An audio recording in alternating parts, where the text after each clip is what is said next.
sin almuerzo. ¿Estamos? Recording in progress. En nombre de Dios y la patria se abre la sesión. Secretaria, ahí cuenta. Presidente, sí, se recibieron 2 excusas de ministros para la sesión de hoy. Una excusa del ministro Marcel, quien agradece la invitación, pero dice que le es imposible asistir debido a compromisos impostergables, y que en su reemplazo asiste la subsecretaria de Hacienda, quien está ya afuera. Se excusó también el ministro de Desarrollo Social y Familia, quien señala que con anterioridad había confirmado su asistencia al lanzamiento del Plan Verano del Mineduc, y por ello asiste a la comisión la directora del Servicio Nacional del Adulto Mayor, señora Claudia Asmad. Sí, yo contarse que me llamó el ministro para explicarme, digamos, que le hubiera gustado estar en la comisión porque tenía un pedimento de compromiso anterior, y que en todo caso iba a venir la encargada de ese. Ya, secretaria, tenemos entonces hoy día, en primer lugar de la tabla, el proyecto de ley para promover el envejecimiento positivo, el cuidado integral de las personas mayores y el fortalecimiento de la institucionalidad del adulto mayor. Boletines refundidos 13.822-07 y 12.451-13. Y 12.452-13 se repite porque dice matriz, esa cosa que no entiendo bien qué significa. El 51 de los 3 es el que hace de matriz, fue el primero. Ese es el ya. Entiendo que está la directora del Senama. Efectivamente. Lo hacemos.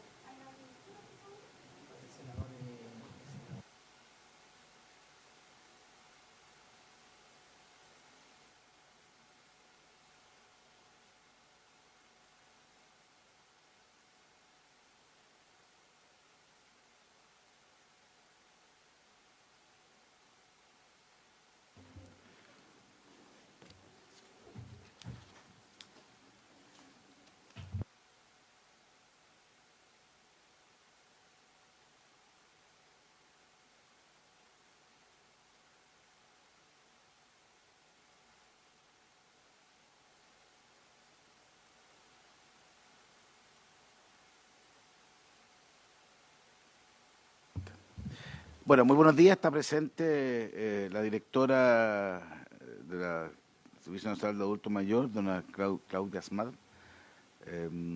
y la asesora de la Subsecretaría de Servicios Sociales, doña Loreto Godoy. ¿Estoy bien los nombres? Sí. Muchas gracias. Ya, y la idea es tratar de resolver hoy día, porque hay urgencia en este proyecto, según ha planteado no solamente el gobierno, sino que el senador David Sandoval, que ha sido como la voz de la conciencia de la velocidad en este proyecto, digamos, y que yo lo creo que es bien valioso que esté también presente en la comisión. Entonces, le doy la palabra para que nos ilustre un poquito respecto del proyecto en general y después podemos ver con la Secretaría cuántos temas son de Hacienda. Presidente, son 5 disposiciones. Lo que sucede es que la Comisión de Hacienda ya había emitido un informe respecto de este proyecto. Este proyecto había sido discutido en general y en particular por la Comisión Especial de Adulto Mayor, y por lo tanto la Comisión de Hacienda, con fecha 25 de enero, emitió un informe con su pronunciamiento sobre los asuntos de su competencia. Y después cambió la sala eso. Después aprobó solo en general la idea de legislar el proyecto, y por lo tanto fue a segundo informe, y hay un nuevo informe financiero, y viene, por lo tanto, lo que correspondería es limitar el estudio a las normas contenidas en el segundo informe, digamos, que la Comisión de Hacienda no vio. Hay un primer informe de la Comisión de Hacienda, que posteriormente la Comisión de Adulto Mayor fue modificado por indicaciones, me imagino, digamos, del Ejecutivo, y por lo tanto merita que luego de esa aprobación haya un segundo informe respecto de temas que fueron modificados en el informe, particularmente el informe financiero, que viene bastante distinto respecto del tema original. Le ofrezco la palabra a doña Claudia para que nos pueda explicar un poquito este proyecto. Senador Brevemente, García, si nos pudieran dar copia del informe financiero anterior, porque ese es el que contiene los datos de recursos. Este dice que no hay mayores... Sí, no hay mayores cambios, porque el recurso financiero va más bien al fortalecimiento perdón, por su intermedio, señor presidente, me quiero dirigir a los honorables senadores de esta comisión. Efectivamente, no sé si nosotros teníamos preparada una presentación, no sé si excede mucho, y primero quiero pedir las disculpas del ministro de Desarrollo Social, que está hoy día en el marco del plan de verano de Mineduc, que permite a muchos niños y niñas a lo largo de Chile tener actividades recreativas, y por ese motivo estoy yo aquí para presentarles a ustedes. Y mientras tanto colocamos la presentación, contarles que esta ley integral de personas mayores... ¿La están colocando por mientras? Sí.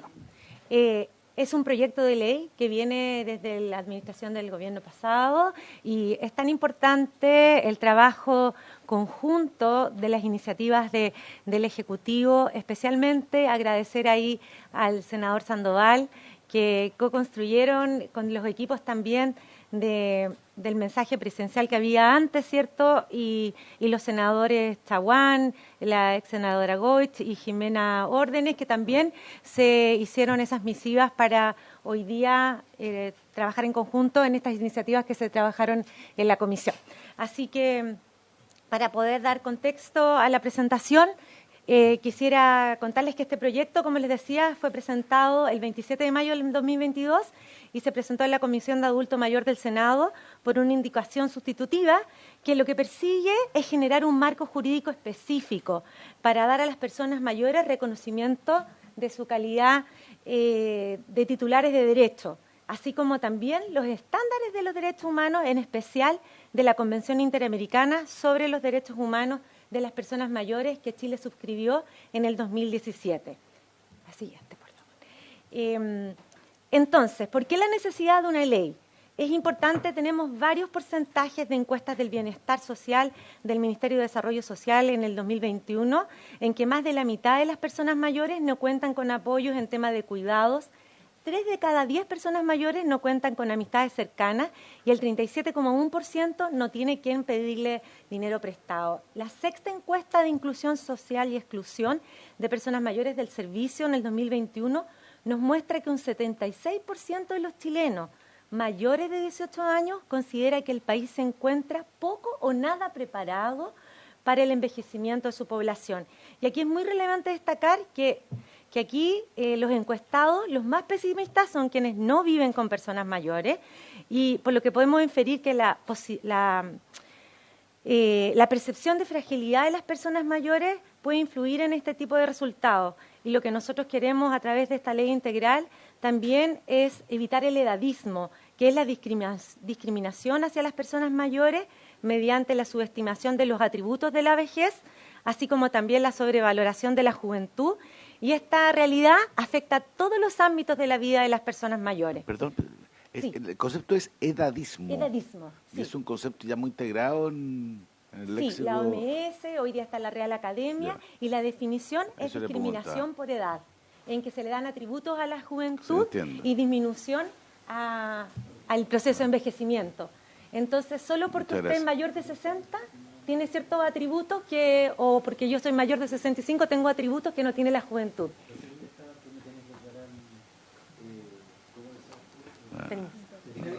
No.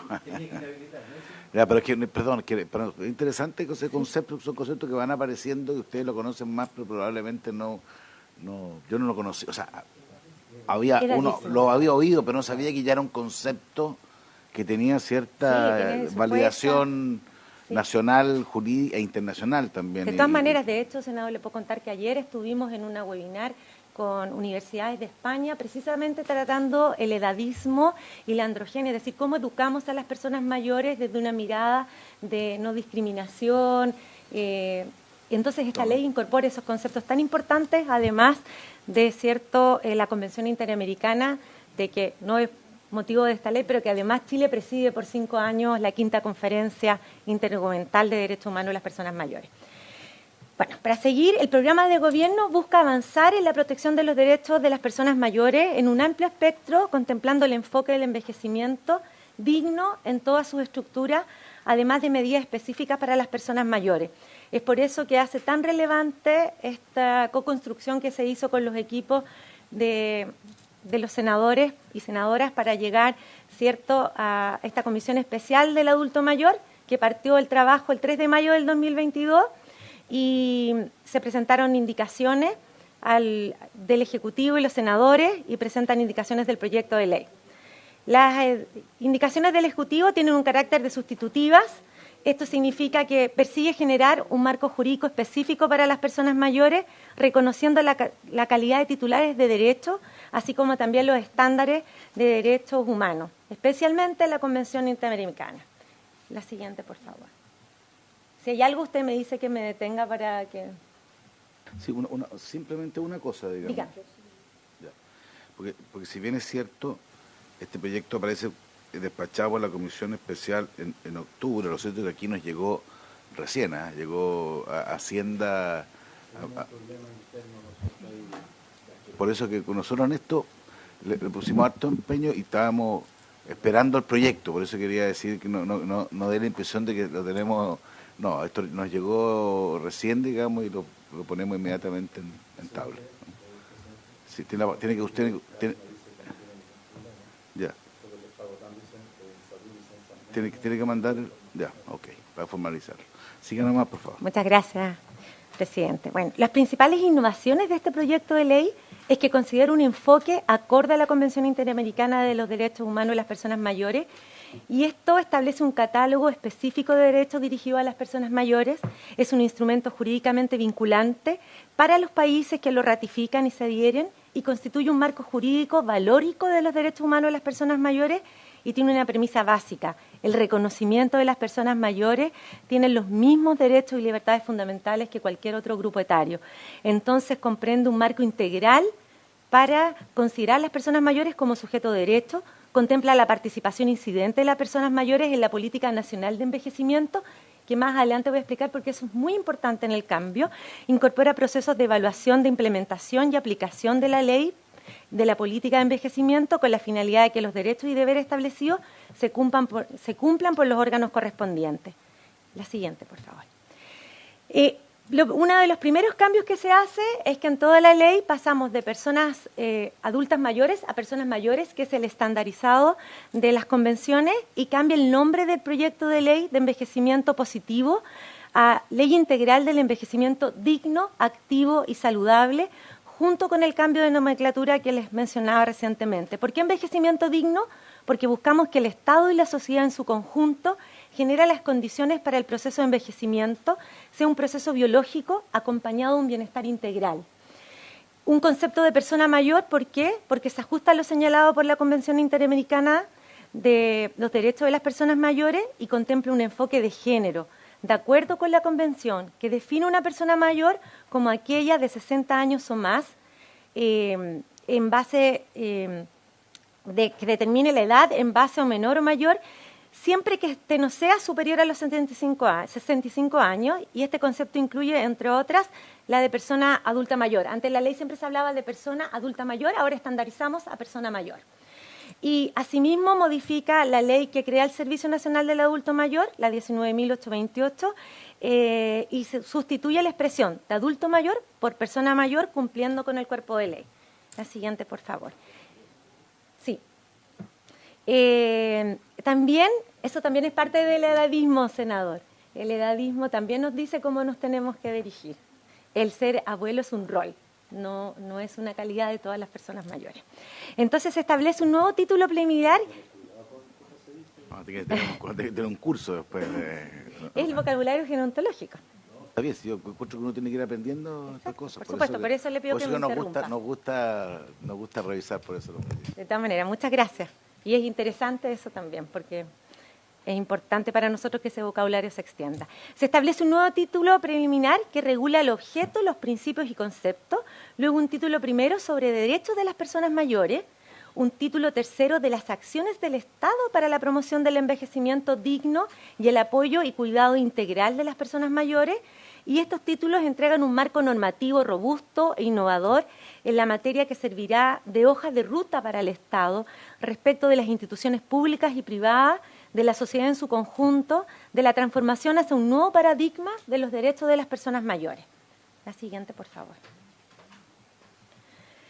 Estos ajustes de la Convención también consagran derechos, como el derecho a la igualdad y no discriminación por razones de edad en la vejez, el derecho a la independencia y a la autonomía, el derecho a una vida libre de violencia, el derecho a la accesibilidad, a la movilidad personal, el derecho a la participación e integración comunitaria, el derecho a la salud y a brindar consentimiento libre e informado en el ámbito de la salud, el derecho a la educación y el derecho al trabajo y el derecho a la información.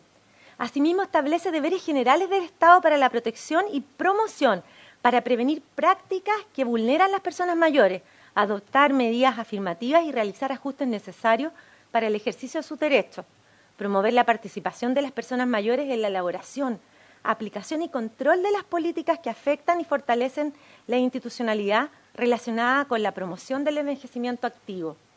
La siguiente, por favor. En esto es muy importante relevar que se elimina toda disposición contraria al derecho a decidir y al reconocimiento de la capacidad jurídica plena de las personas mayores. El proyecto de ley original establecía expresamente la posibilidad de internación como de medida de último ratio para las personas mayores y se contemplaba un artículo que permitía establecer que los directores de los establecimientos de larga estadía, que son los ILIAM, estaban facultados para exigir que la persona mayor o su representante le otorgara un mandato para el cobro de la pensión o utilización del 85% de los recursos para su mantención. El texto propone la consagración del derecho a la independencia y autonomía de las personas mayores, debiendo el Estado adoptar políticas, programas o acciones para facilitar el pleno ejercicio de los derechos de las personas mayores. Y lo más importante es que señala este proyecto de ley que los órganos del Estado y los auxiliares de la Administración de Justicia no podrán exigir a las personas en razón de su edad la acreditación del estado mental o lucidez para la suscripción o celebración de los actos que la ley le encomienda. Me parece un cambio bien relevante, así lo entiendo, ¿no? Exactamente, es fundamental. Porque hoy día, para determinado acto jurídico, y me acuerdo en escritura pública, se requería este certificado de acreditación. O sea, eso con eso se... Exacto. ¿Salvo qué, perdón? A ver, apriete el micrófono, por favor. No, que es interesante porque esto... Ya, y eso, perdón, pues usted nos pidió que lo interrumpiera. Porque, sí, por supuesto. No, yo encuentro que, claro, esto es bien relevante. Ahora... Y perdón que yo le haga un comentario antes que usted me diga. Y eso específicamente va con la palabra que usted me preguntó, edadismo. Sí, o sea, ¿solo por tener una edad usted requiere...? Ya metí en la cabeza el edadismo, sí. Ya no se me va a olvidar. Además no encuentro una palabra como tan novedosa, digamos, que uno le queda. No, si de repente, si la única duda que me da a mí, de que de repente, yo me acuerdo de haber estado alguna vez en la Comisión de Contribución, que planteaban que en determinados casos la única forma de, cuando un notario se daba cuenta, digamos, que había un cierto aprovechamiento de un tercero respecto de la firma, no tenía otra fórmula que pedir esta acreditación. Entonces, si no existe esta opción, no sé cómo se puede hacer frente a una situación de ese tipo. Se lo planteo también como una duda que surge de la experiencia legislativa. O sea, a mí me tocó verlo, los notarios planteaban que ocurre que hay personas que a veces van a comprar o van a la notaría, llevan a una persona, claro, no es porque sea la edad del tema, pero que coincidía con la edad y se dan cuenta claramente que no estaban y que el argumento que tenían para evitar ese contrato era este. Entonces no sé si eso puede generar alguna, se lo dejo como una inquietud para usted, digamos, respecto de si eso no es, en algún minuto no es una manera también de evitar un abuso respecto de contratos, sobre todo de escritura pública, que eso es lo que me preocupa. No, yo entiendo la filosofía, porque hay mucho, no se puede hacer una suerte de persecución o una discriminación, la palabra correcta, digamos, simplemente por la edad. Si la única duda es si hay otras cosas asociadas, que hay que tener algún cuidado para que no haya sí. Se lo planteo como... Senadora, ahí le voy a pedir a la asesora jurídica que nos dé mayor abundamiento a la consulta que usted hace. Pero el senador García antes quería hacer una consulta. En la misma línea, pero respecto del primer punto, esto de que se elimina la facultad para exigir que la persona mayor o su representante otorgue mandato para el cobro de la pensión y utilización del 85%. Yo entiendo entiendo lo que se busca. Yo me imagino que lo que se quiere es que la persona que está en un establecimiento de larga estadía reciba su pensión y pague el monto correspondiente. Sin embargo, esto también puede significar de que tengamos una disminución de ingresos por distintas razones, incluso a veces hasta mal uso por parte de familiares de la pensión, y no cumple el propósito de que el adulto mayor esté bien atendido, esté, bueno, tal como ustedes lo dicen, bien atendido todo el sentido de la palabra, de forma integral. Yo lo que he visto en los ELIAM, en general, habrá algunas excepciones, pero en general, atenciones realmente muy buenas, hogares muy modernos, con alta especialización. No vaya a ser cosa que por establecer este tipo de medidas, que entiendo el propósito que tienen, pero vayamos a perjudicar el financiamiento de los establecimientos de la estadía. Gracias, presidente. Y ahí todo inquietud entonces Primero dejo a Loreto, a Loreto y ahí lo complementamos.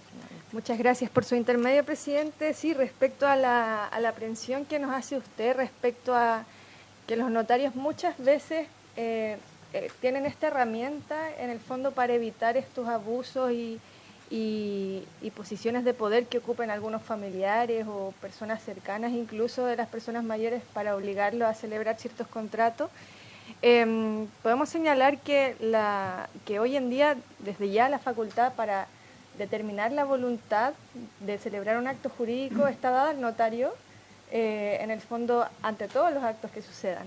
Eso hay que tenerlo como en consideración, y por lo tanto él, dentro de las preguntas que hace para determinar esto, podría determinar que una persona no se encuentra en sus plenas facultades, pero idealmente siempre hay que buscar los ajustes necesarios, y eso se contempla también en este proyecto de ley y también viene contemplado en otras legislaciones desde ya, para que esa voluntad sea lo más expresa posible por parte de la persona mayor. Sé que una duda, pero si alguien dice, mire, yo no quiero, porque eso supone una voluntad de la persona. Si alguien dice, al no existir una norma de este tipo, y la persona decir, mire, no quiero someterme dentro de la autonomía de la voluntad, dentro de la lógica del edadismo, ¿cómo se hace, digamos, más allá de...? En el fondo, el notario, cuando verifica que la voluntad que le están obligando a firmar es distinta a la voluntad interna de la persona, no debería permitir la celebración de este acto jurídico. Esto sucedió en reformas que se han hecho en otros países, por ejemplo en Perú, en materia de notarías, y en Colombia, respecto no solo de personas mayores, sino también de personas con discapacidad intelectual.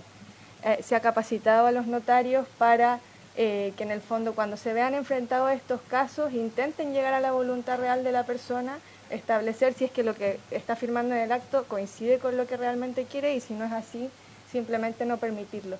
El notario es quien tiene las facultades para negarse, y por lo tanto muchas veces la petición de este certificado de lucidez se utiliza tan solo como un mero trámite dentro de las notarías, que lo recibe muchas veces un funcionario, y bastando esto para otorgar o negar sin la verificación real de la voluntad. Eso creo que es muy importante destacar para esta discusión. Nos entrega un desafío jurídico, ¿eh? Exacto. Se lo planteo así nomás, digamos. Sí, todo lo que vamos a introducir respecto a cambios de paradigmas en temas de discapacidad y en temas de personas mayores siempre nos entregan un desafío en todas estas materias. O sea, además agregar, presidente, por su intermedio, que lo que recogimos de la necesidad sentida que trabajamos con las personas mayores es que una persona de 80 años va al notario y ni siquiera le pregunta, o sea, pide inmediatamente el certificado de lucidez. Y eso es lo que queremos evitar. Eso es lo que queremos evitar. Y respecto a la consulta del senador, lo importante es que esto de los ELIAM se complementa con el decreto 49, que es también respetar la voluntad del residente respecto al tope máximo de su pensión para ayudar a su mantención. Y precisamente apuntamos a eso, que la experiencia que tenemos es que hay un porcentaje importante de personas mayores que están en establecimientos de larga estadía, por ejemplo, el IAM Senama, y que la familia hace uso de la pensión de esa persona mayor y no hay un beneficio para la propia persona mayor porque está, ¿cierto?, la autorización para el familiar. Entonces, eso es lo que queremos un poco también abordar con este proyecto de ley integral en ese sentido. Sí, presidente, no, lo último. Don David Sandoval. No, recordarle solamente que este tema de la ¿cómo se llama? Cómo los órganos del Estado, los auxiliares de la Administración de Justicia, el tema de evitar esta suerte de discriminación que se produce, está contenido en el artículo 5 de esta ley, que es el derecho a la independencia y a la autonomía. Por lo tanto, es bastante más amplio que el mero hecho del particular que les llamó un poquito la atención y que efectivamente, además recordar que la inmensa mayoría de las personas mayores son absolutamente autovalentes. La dependencia es bajísima en términos globales. Pero este caso en particular está dentro del artículo 5, que es derecho a la independencia y a la autonomía de las personas mayores. Muchas gracias. Sigamos, por favor. Muchas gracias. Solamente para complementar lo del senador Sandoval, el 86% de las personas mayores son autónomas y autovalentes. Un 14% de ellas tiene algún grado de dependencia y solo un 4% de la población de personas mayores tienen dependencia severa, es decir, cognitivo-funcional, que no necesariamente podrían tomar sus propias decisiones. No hace mucho tiempo atrás, INDAP, los usuarios de INDAP tenían 65 años y dejan de ser usuarios de INDAP porque cumplían 65 años. Y el campesino que tenía que hacer es traspasarle su condición de usuario a los hijos menores. O sea, estamos hablando de una institución del Estado y no está hace mucho tiempo atrás. Muchas gracias por su aporte.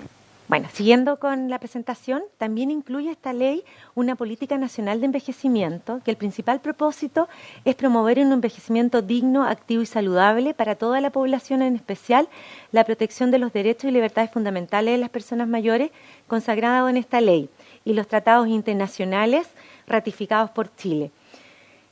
Contemplará instancias de participación ciudadana e incidente, esta política nacional de envejecimiento, a través de encuentros y diálogos con la sociedad civil, y también va a contemplar especialmente las acciones que contribuyan al envejecimiento digno, activo y saludable en los ámbitos de la salud, laboral, educativo, participación ciudadana, de acceso a las tecnologías de la información, acceso a las manifestaciones culturales, al deporte, a la actividad física, entre otros.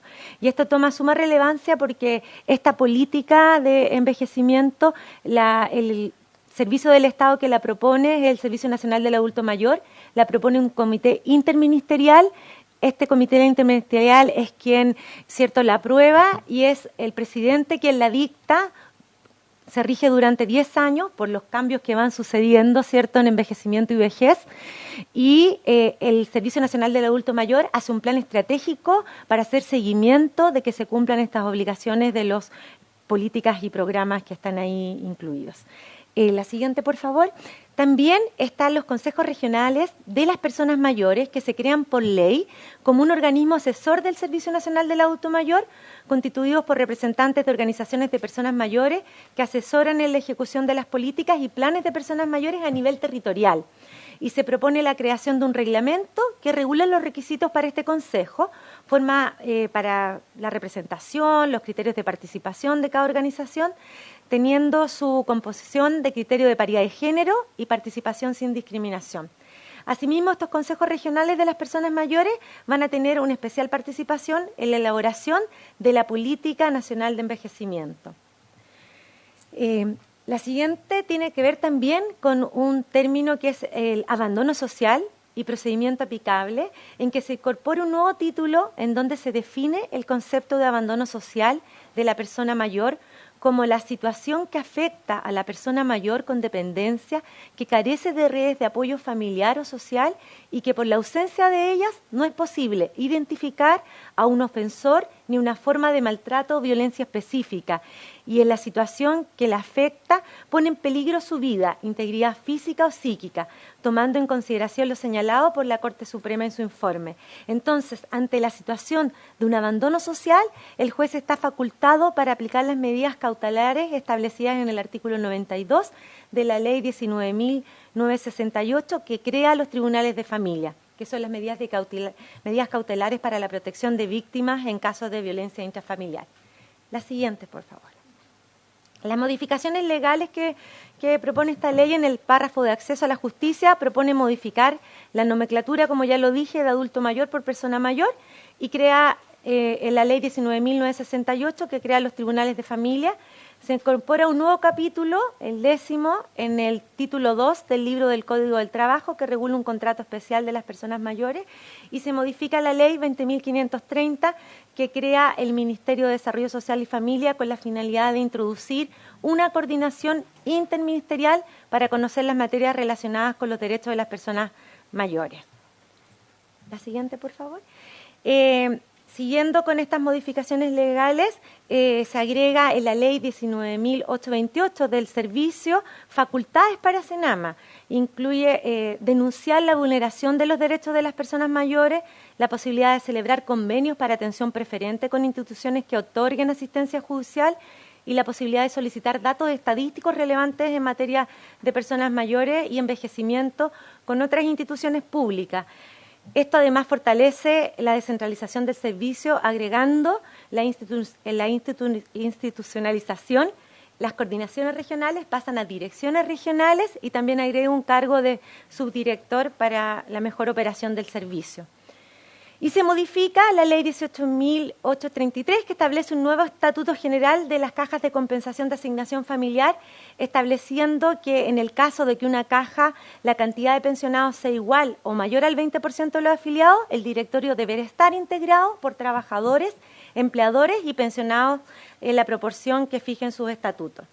Déjeme ahí un segundito porque nos tocó ver el tema de las cajas a propósito de otra ley hace poco, digamos, que básicamente en la FinTech, y ahí tuve opción de mirar los estatutos, y ahí son números fijos. Entonces, eso va a suponer que va a haber, yo imagino, creo que son 7, un reemplazo de trabajadores por personas de la tercera edad, porque a diferencia de otros organismos no son flexibles que se pueda aumentar el número, porque por ley hay un número. Entonces, no sé si eso va a ser una complejidad. No sé si eso va a ser un problema, yo lo quiero plantear jurídicamente, digamos, porque eso lo vimos en la FinTech. A diferencia de otros organismos, que uno puede ir cambiando los números, pero aquí no puede cambiarlo porque hay una ley, debería cambiar la ley. Entonces yo no sé si esto va a ser no sé si va a cumplir el objetivo planteado, eso lo quiero decir. Pero están señalando algo en que no sé quién es.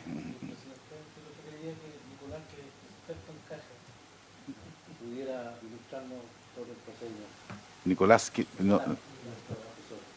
ya, a ver, excepcionalmente la mala palabra, don Nicolás, digamos, necesita un micrófono, necesita cambiar por un micrófono para explicarnos, porque eso supone que la aplicación de esta ley supondría que las cajas tienen que hacer un reemplazo, ¿cierto? Está bien, sí. Muchas gracias, presidente. No, brevemente, efectivamente las cajas de compensación nacieron el año 53 y desde ahí, ¿cierto?, se han dedicado a desarrollar servicios sociales para las empresas y los trabajadores. Hasta el año 90 y algo, 95 me parece, pudieron empezar a incorporar a los pensionados en una segunda categoría de afiliados. Pero los estatutos siguen estando como originalmente se definieron en el año 89. Y en el directorio solamente hay trabajadores y empresas, ¿cierto?, en la proporción que los estatutos lo definan. Pero hay cajas incluso en las cuales los pensionados son más que los trabajadores. Y sin embargo los pensionados no tienen una representación en el directorio a pesar de que es el principal foco de atención de una caja, que incluso hoy día tiene una relación muy estrecha con el Estado, porque le da servicios de pago de pensiones. Entonces, nos parece ahí que efectivamente, dado que hay bastante autonomía en la configuración de los estatutos, efectivamente quizás dejar esa norma que establece la obligación de que cuando esto sea el 20% más la población atendida, que sea el propio estatuto de las cajas las que definan la forma o el número en que se incorporen, digamos. Curiosamente ahí el Estado le dio bastante libertad a las cajas para que ellas definieran el estatuto. Solamente le dejó la obligación de dejar, ¿no es cierto?, una cierta cantidad de trabajadores y pensionados.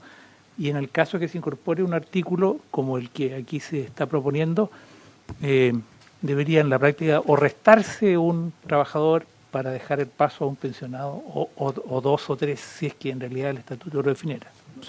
Eso es justamente mi preocupación, digamos, porque al final la aplicación práctica, dado la legislación actual y con este cambio va a ser, para que tengamos claro entre nosotros por lo menos, que si hoy día hay 3 trabajadores en una caja de 7, porque el número 7 para estos efectos, el efecto práctico de la aplicación de esta norma es el reemplazo de un trabajador por un pensionado. Entonces quiero por lo menos que asumamos lo que eso significa en el desarrollo de la caja. No tengo tan claro la solución, para ser franco, pero entiendo que en todo caso que esto no es un tema de Hacienda, pero sí para que lo reflexionen, porque si no podíamos involuntariamente generar un problema después en un conjunto de trabajadores que digan por qué vamos a tener menos participación en las cajas y la explicación nuestra va a ser por esta ley. Entonces, por lo menos que lo asumamos como un desafío global.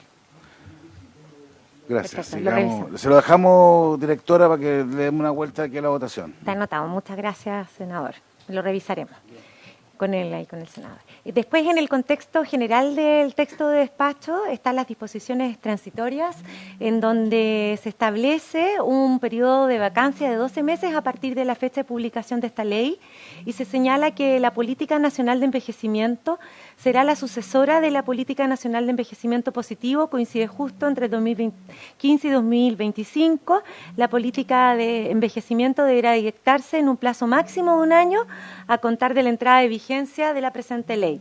Y como les explicaba, lo más importante de esta política de envejecimiento es que contempla un enfoque de curso de vida, que será entendido como el continuo de la vida de la persona desde el inicio de su existencia hasta su última etapa de vida, que coincida con diversos factores, como el familiar, social, entorno económico, ambiental y cultural, y configuran una situación vital, siendo el Estado el encargado de desarrollar este enfoque en sus políticas públicas, planes y programas, con énfasis en la vejez. Se renueva cada 10 años y Senama será el responsable de realizar las evaluaciones periódicas e integrales del cumplimiento de los objetivos. Además, y lo más importante, es que el gasto fiscal del primer año presupuestario de vigencia se imputará al presupuesto del Ministerio de Desarrollo Social y Familia y luego de la Ley de Presupuesto. Y se establece una evaluación de la implementación y aplicación de la ley, y se dispone que deben dictar los reglamentos a contar del primer año de fecha de publicación de la ley, lo que no obsta en exigir el cumplimiento de la ley. Y aquí está el gasto fiscal. Perdón, antes, ¿qué significa, desde un punto de vista jurídico? Porque estoy checando con la secretaria y estamos los dos medio este periodo de vacancia. Sí, por su intermedio, presidente, señalar que este periodo de vacancia se toma respecto de toda aquella norma que requiere una ejecución, a excepción de toda norma sobre derechos, que es la consagración que está en el título primero sobre el capítulo de derechos, que van a entrar en vigencia a contar de la publicación de la ley. Esta figura se toma en referencia a la ley que tenemos hoy en día vigente, que es la ley 20.422, que rige los derechos de las personas con discapacidad, que toma esta misma fórmula. En el fondo, cada vez... ¿Cómo? Claro, toma una vacancia respecto... o sea, entra en vigencia de inmediato en todos los cambios sobre derechos que se hacen. Yo entiendo la entrada en vigencia distinta, diferenciada. Algunas cosas pueden entrar en vigencia automática y otras pueden entrar en vigencia en 1 año más. Exacto. Otras pueden funcionar en vigencia cuando se dicte el reglamento. Sí, eso lo entiendo, pero no había oído que a eso se le llame vacancia. Es como, entonces, lo digo también porque... sí. Pero no está establecida la fórmula vacancia en sí misma. No dice la ley eso. No, ese ya, no. Ya, ahí me quedo más tranquilo. Porque... Ahí sí, eso me deja más tranquilo, porque ese concepto de vacancia ya lo encontramos. En realidad. Ahí pido disculpas porque es como la forma práctica de decir que vamos a tener un periodo desde Senama de ejecución de estos planes de intervención. Así que muchas gracias por la observación, señor presidente. Bien, entonces para seguir con el gasto fiscal, los costos del proyecto están relacionados con el fortalecimiento institucional del Servicio Nacional del Adulto Mayor, que en particular considera la creación del cargo de subdirector nacional y la creación de cargos de jefe de administración y finanzas en las direcciones regionales y la transformación de los actuales coordinadores regionales a directores regionales para que sean por un proceso de alta dirección pública y se descentralice la función. Y el costo total, en realidad el primer año son 130.000 millones y después el costo de régimen son 733.000, que es lo mismo que se había presentado solo con la inflación en el año 2020 de estado financiero, señor presidente. Finalmente, la estructura del proyecto de ley, solo para tener una mirada, que en su título preliminar lo que cambiamos es el objetivo, los principios y los conceptos. El título primero, que son derechos de las personas mayores. El siguiente, el título 2, que son de las acciones del Estado para la promoción del envejecimiento digno y el apoyo y cuidado integral de las personas mayores. El título tercero, que son los consejos asesores de mayores de las personas mayores. El título cuarto, que es del abandono social de las personas mayores. El título quinto, que son las modificaciones legales, y el párrafo 2 de la protección laboral de los trabajadores adultos mayores, personas mayores. Así que con eso. Oye, yo estoy obligado a hacer una pregunta que siempre lo hago. ¿Usted cree que esos recursos son suficientes, cierto? Nunca lo son, la verdad, pero ya es un cambio de paradigma, señor presidente, el que se institucionalice el servicio. Por supuesto que esto nos plantea muchísimos desafíos a los equipos técnicos, pero ya es un cambio en el paradigma para descentralizar y hacer valer también el territorio, que eso es lo que se desconcentra con esta institucionalización. Prenda el micrófono, por favor. Senador Sandoval. No, sí, gracias, presidente. No, que ese marco financiero es para el ámbito institucional, el personal asociado al cambio de las coordinaciones regionales y nacionales, como bien dice la directora, direcciones nacionales y el caso del subdirector. Del subdirector. ¿Ya? No, pero...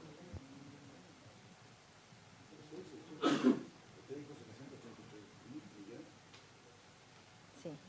No, yo lo dije mal. 700, perdón. No. Yo encontré que hay una cantidad. No, nuestros sueldos tampoco son tantos en el servicio, perdón. Lo teníamos para Era para saber si estaba atento. Totalmente atento, estaba estupefacto. Muchas gracias. Perdón, miles de pesos. Disculpe, me equivoqué yo. Sí, no solamente agregarle, claro, bueno, los recursos son básicamente para eso, para el tema personal.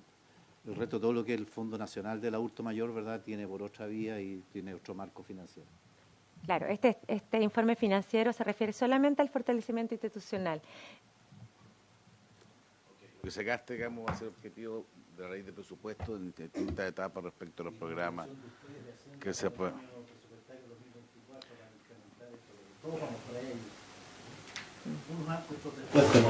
Usted va más rápido, dice usted. Está bien. Dejémoslo ahí nomás. Dejémoslo ahí nomás. Ok, le agradezco, directora, digamos, le dejamos presente entonces un par de preocupaciones para que ustedes lo vean en su... A mí me parece que es un proyecto importante, relevante, por eso que le hemos dado aquí toda la... Y sé que la Comisión de Adulto Mayor, que ahora no se cambió de nombre, pero no sé hasta cuándo, digamos... Además esperamos, presidente, que con la motivación de esta aprobación que haga Hacienda va a pasar a la sala. Esto va a tener que entrar en un tratamiento en alguna comisión que no se ha podido constituir y esperamos que se corrija, ¿verdad?, el error de haber fusionado esta comisión con otras áreas, en definitiva, que no cumplió ningún objetivo. No terminaron funcionando ninguna, ni la de niños, niñas, ni adolescentes, ni la de adulto mayor desde el día que se acordó en la sala.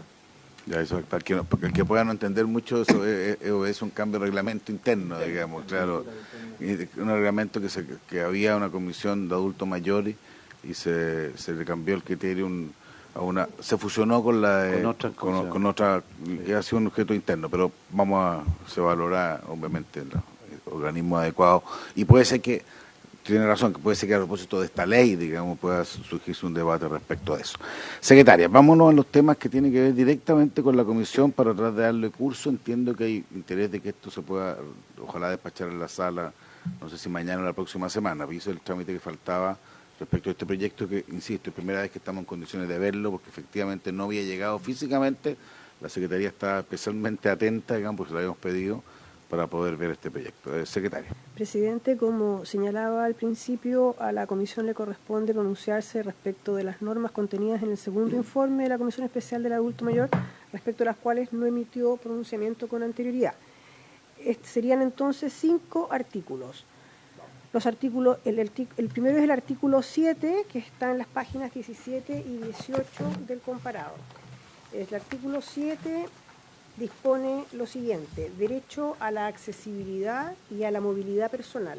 Las personas mayores tienen derecho a la accesibilidad del entorno físico, social, económico, cultural, al transporte y a su movilidad personal, a fin de garantizar la accesibilidad y la movilidad personal de la persona mayor para que pueda vivir en forma independiente y participar plenamente en todos los aspectos de la vida. El Estado adoptará de manera progresiva medidas pertinentes para asegurar el acceso a la persona mayor en igual de condiciones con las demás al entorno físico, el transporte, la información y las comunicaciones y a otros servicios e instalaciones abiertos al público o de uso público, tanto en zonas urbanas como rurales, de acuerdo a lo dispuesto en la Ley número 20.422, que establece normas sobre igualdad de oportunidades e inclusión social de personas con discapacidad. Perdón, directora, de un punto de vista práctico, porque las cosas obviamente en el papel, digamos, pueden tener distintos significados. ¿Qué supone para usted esta norma, digamos? ¿Qué cambio uno podría entender va a ocurrir a partir de la dictación, de eventual aprobación de esta norma, digamos? Sí, súper interesante su pregunta, señor presidente. Lo que esperamos de esta implementación de esta norma es tener ambientes amigables con las personas mayores en términos, voy a ejemplificarlo, una plaza que no tiene acceso, una casa de una persona mayor que tiene dificultades porque hay un alto riesgo de caídas, porque hay un levantamiento, y no solo el ambiente físico, sino que también la accesibilidad a los procesos y a los procedimientos, las estructuras físicas, que nosotros vemos hoy día que eso no es posible, digamos, no tenemos fuerza de ley para hacerlo con fuerza. Yo lo entiendo, yo lo valoro mucho. Lo que más me llamó, yo entiendo, es más fácil imaginárselo, como plantea usted, digamos, respecto del entorno físico, porque eso obviamente supone algo que se está haciendo de hecho, pero que quizás hay que hay un número de casas, viviendas sociales que estén especialmente diseñadas para un adulto mayor, que no tiene por qué ser lo mismo que lo otro, probablemente políticas públicas respecto de las veredas del futuro, digamos, que tienen que ser completamente distintas a las actuales en acceso. Yo entiendo sí, la actividad, pero lo que me cuesta entender un poco más, por eso le hago la pregunta, es respecto a la información y la comunicación. Eso es lo que me genera como el desafío de entender, digamos, en qué podría traducirse una norma respecto de por ejemplo, la información o la comunicación. O sea, lo capto, pero no, me gustaría usted que... Mire, puede ser, por ejemplo, el decálogo, de cómo nos referimos a las personas mayores, que voy a dar un ejemplo concreto. Voy al doctor con mi papá y el doctor me habla a mí. Y solo porque él tiene 80 años, pero él cognitivamente activo. Entonces, lo que buscamos con eso es que la comunicación sea directa hacia la persona mayor, que no porque sea mayor le hablemos más lento o lo comuniquemos con mayor dificultad, porque son personas igual que todas nosotras. Entonces, eso es lo que buscamos con la comunicación, una comunicación más sencilla, más cercana, un lenguaje de un diálogo diferente hacia las personas mayores, que no sea de infantilización o de asistencialismo, que en eso queremos transitar, desde el asistencialismo que hemos tenido a garantizar derechos de las personas mayores. El asiento reservado para personas mayores, presidente, que la señal que le ponen, el acceso a lo público, en los transportes públicos, pone una figura de una persona, ¿verdad?, encorvada, y no es así. La persona mayor es la que tiene más de 60 años, una persona plenamente activa. Esos son los cambios culturales. Incluso habla en la ley de que hay que incorporar desde las escuelas también este cambio de entender de que la persona mayor en nuestras sociedades, bueno, usted sabe mejor que yo, ¿verdad?, el centro de la sociedad, del núcleo, de la familia. Acá muchas veces llegó un minuto que ser mayor era prácticamente estar confinado en el último rincón de la casa. No entiendo, sí, yo no entiendo. Me es más fácil proyectarlo en lo físico. Por eso me encuentro bien útil lo que plantea usted respecto de qué se tiene que traducir en lo que ya no es físico, lo que es informativo, lo que es comunicación, porque encuentro que son pasos bien, y son culturales en el fondo. Es un cambio de paradigma, señor presidente. Sí. No, lo encuentro bien interesante, sí, encuentro que ese es un camino muy correcto. Entonces, si le parece, lo vamos por aprobado. Aprobado. Vamos a la otra, secretaria. El siguiente artículo es el 9º en la página 19. Artículo 9. Derecho a la salud y a brindar consentimiento libre e informado en el ámbito de la salud. Las personas mayores tienen derecho a la protección de su salud física y mental y a acceder al sistema de salud sin ningún tipo de discriminación. El Estado, a través de sus organismos competentes, podrá desarrollar acciones y programas de salud temprana y preventiva de las personas mayores. Las personas mayores tienen derecho a ser atendidas preferente y oportunamente en las instituciones del sistema de salud y a que se les brinde la información completa en lenguaje claro, debiendo el Estado velar para que se adopten actitudes que se ajusten a las normas de cortesía y amabilidad generalmente aceptadas, de acuerdo a lo establecido en la Ley 20.584, que regula los derechos y deberes que tienen las personas en relación con acciones vinculadas a su atención en salud. Asimismo, las personas mayores tienen derecho a manifestar su consentimiento libre e informado en el ámbito de la salud, de acuerdo con lo dispuesto en la misma Ley número 20.584, que regula los derechos y deberes que tienen las personas en relación con acciones vinculadas a su atención en salud. La negación injustificada de este derecho constituye una forma de violencia. El Estado deberá realizar los ajustes razonables para obtener el consentimiento informado de la persona mayor, de acuerdo con lo establecido en la Ley número 20.422, que establece normas sobre igualdad de oportunidades e inclusión social de personas con discapacidad. Esto pareció lo que venía, ¿no? Hay un cambio en uno de los... En el segundo párrafo, me parece... Con la palabra, directora. Exactamente, este artículo 9 hace referencia específicamente a las condiciones de salud, que era el ejemplo anterior, que se le explique y haya consentimiento informado de las personas mayores respecto a decidir de la autonomía de los tratamientos y de las especificaciones, ¿cierto?, en el trato también que hay en el sistema de salud para ellos. Para no dejarse que se regule la norma de cortesía y amabilidad. Eso es bien especial. Bueno, pero esto entiendo que eso está contemplado hoy día en la ley. Está en la ley 20 exacto, anterior, sí. pero la otra vez también me llamó la atención que hay una especie de reglamentación de lo que es la cortesía y amabilidad. Bueno, pero eso nos permite obligar. pasos. Yo soy profesional de la salud y en verdad que es como la base para decir que digan buenos días, buenas tardes. ¿Cómo está? Raúl García. Quería pedirle si nos puede informar más acerca de que la negación injustificada de este derecho constituye una forma de violencia. Si no temen ustedes que esto va a significar una enorme cantidad de sumarios en los consultorios, en los centros de salud en general, en los hospitales, y también judicialización de muchas situaciones vinculadas con esto. Gracias, presidente. Directora. Sí, creemos que esto viene a complementar, por su intermedio, señor presidente, senador, la ley antidiscriminación también. Se hace necesario el poder dejarlo explícitamente escrito porque lo vemos en lo cotidiano que sucede. Y reglamentar esto nos permitiría dar un trato digno a las personas mayores, a pesar de que hoy día están las leyes vigentes respecto a la atención preferencial, a la no discriminación, vemos que sigue ocurriendo. Entonces no podemos no dejarlo por escrito en la ley. Perdón, presidente. Sí. No, perdón. Un poquito, Antonio, que yo quiero hacerme cargo, porque es cierto lo que dice el senador García. ¿Cuál va a ser el efecto previsto dentro de...? Porque cuando uno establece una nueva obligación, eso tiene efecto, digamos, y uno busca el buen efecto. El problema es que se puede traducir en cosas que ha ocurrido en otros momentos, en una práctica que al final complejice mucho el funcionamiento de algunos, como por ejemplo el caso suyo por el consultorio, ¿cierto? Claro, Sandoval. Lo que pasa aquí, presidente, es que efectivamente esto está contenido en este artículo 8, que el derecho a la salud, ¿verdad?, y a brindar todo lo que dice relación con ese ámbito, tiene el sentido lógico que precisamente apunta a lo que se señala. Hay muchos adultos mayores, muchas personas mayores que van a un consultorio, a una atención médica, son gente muy respetuosa. Le dicen, oiga, no hay hora, vengan 2 meses más, y la persona se va a su casa y regresa 2 meses más, independiente de su condición de requerimiento de salud.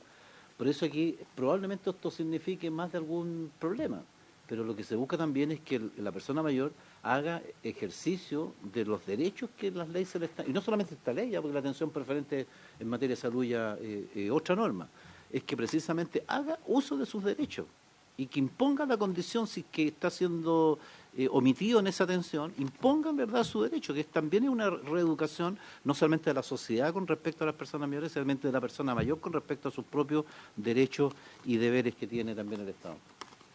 Que yo entiendo qué pasa, por ejemplo, cuando se dice una atención preferente y oportuna. ¿Qué pasa si en ese momento se están atendiendo otro tipo de situaciones que pueden ser de alguna emergencia, digamos? Entonces, que alguien pueda reclamar de que esto genera una regla de oportunidad o de preferencia que no se condiga con ninguna decisión médica que puede estar tomando el consultorio. Esa es yo creo que la inquietud de fondo, digamos, que se traduce en esto, digamos. En ese sentido, con su medio, señor presidente, ahora que entiendo la pregunta, es que esto fue revisado por el Ministerio de Salud, y hay una reglamento de un triage también que está reglamentado y normado en salud. Así que, en verdad, esto apunta a que la atención sea oportuna respecto de las condiciones de salud de la persona mayor. Evidentemente que si hay una urgencia mayor, está el triage que hace salud. Esto no pasa por sobre el triage de salud. Ya, bueno, lo dejamos entonces aprobado igual con alguna, no más que duda, alguna reflexión respecto de ese tema. La siguiente disposición es el inciso final del artículo 10, que está en la página 22. El artículo 10 se refiere al derecho a la educación. El inciso final señala que el Estado deberá promover el desarrollo de programas, materiales y formatos educativos adecuados y accesibles a las personas mayores, atendiendo su identidad y necesidades, debiendo además promover los contenidos de un envejecimiento digno, activo y saludable. Del mismo modo, deberá promover la adquisición de competencias y habilidades para mantenerse actualizados y las que permitan su acceso a las tecnologías de la información y la comunicación. Ofrezco la palabra respecto a esto. Ofrezco la palabra. Vamos por aprobado. Educación continua, presidente. Sí, así lo entendimos. El artículo 13, en la página 24, se refiere a los deberes generales del Estado. Es deber del Estado y sus organismos, en el marco de sus competencias y en la forma prevista por la ley, promover un trato digno e igualitario a las personas mayores en el ejercicio de sus derechos y libertades fundamentales, debiendo a adoptar medidas para prevenir, sancionar y erradicar aquellas prácticas que las vulneran, b. adoptar medidas afirmativas y realizar ajustes necesarios para el ejercicio de sus derechos, c. promover la participación de las personas mayores en la elaboración, aplicación y control de las políticas públicas dirigidas a dicha población, d. fortalecer la institucionalidad relacionada con la promoción del envejecimiento activo, con la autonomía, independencia y participación, protección y cuidado de las personas mayores.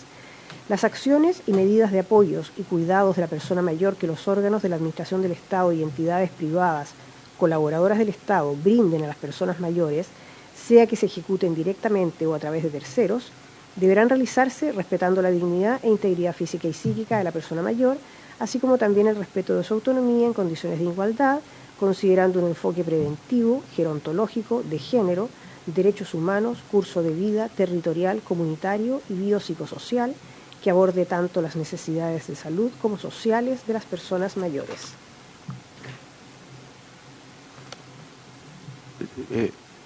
¿Qué significa para estos efectos específicos el enfoque de género? Porque estamos hablando de los adultos mayores en general, digamos.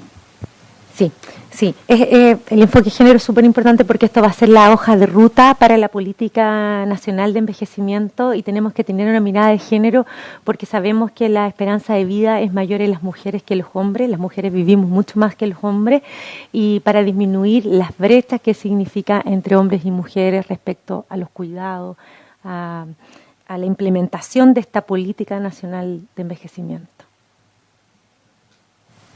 Pero que, sí, yo entiendo esa pregunta, esa respuesta general, pero ¿qué significa respecto de adultos mayores, pues, respecto de, cuando hay política de género? Estamos hablando de adultos mayores, no estamos hablando en otra lógica. ¿Por qué es relevante la política de género en eso, digamos? Eso es lo que quiero preguntar. Sí, dijo.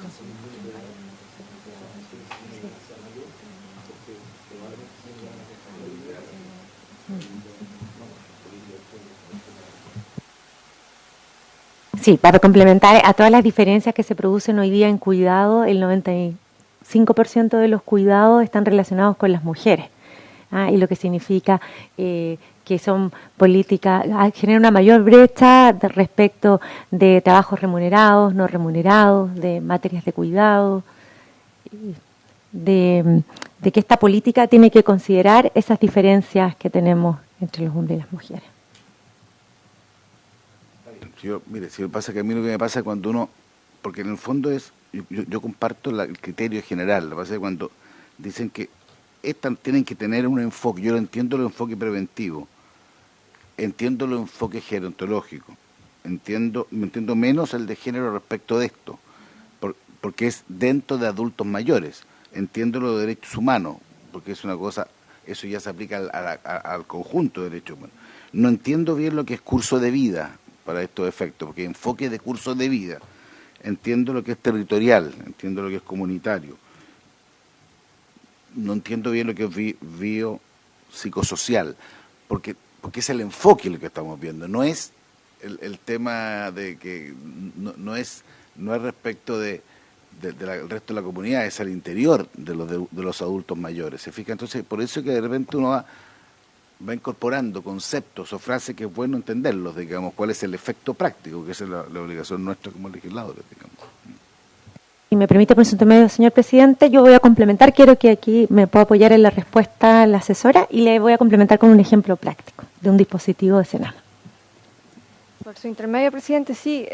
Cuando hablamos también del enfoque de género durante la vejez, también nos referimos a esta idea de intersección de muchas veces de lo que sucede con las personas. Las personas no somos solamente personas mayores, también compartimos género, también compartimos situación de vulneración por pobreza, situación migrante, y por lo mismo hay ciertas cosas en donde en la edad, por ejemplo, se acentúan mayormente las desigualdades. Como decía anteriormente la directora, la desigualdad de género respecto al cuidado que se ejerce para personas mayores por parte incluso de las mujeres mayores. La mayoría de las cuidadoras que tenemos hoy en día son mujeres mayores de 60 años.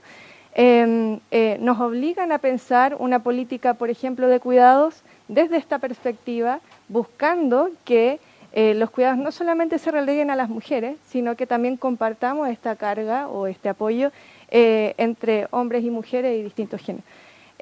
Por otro lado, también, como se ha conversado ampliamente también en la comisión especial, en términos de brecha laboral, por ejemplo, tenemos una brecha laboral en donde la participación de los hombres dobla muchas veces dentro del espectro de las personas mayores versus las mujeres.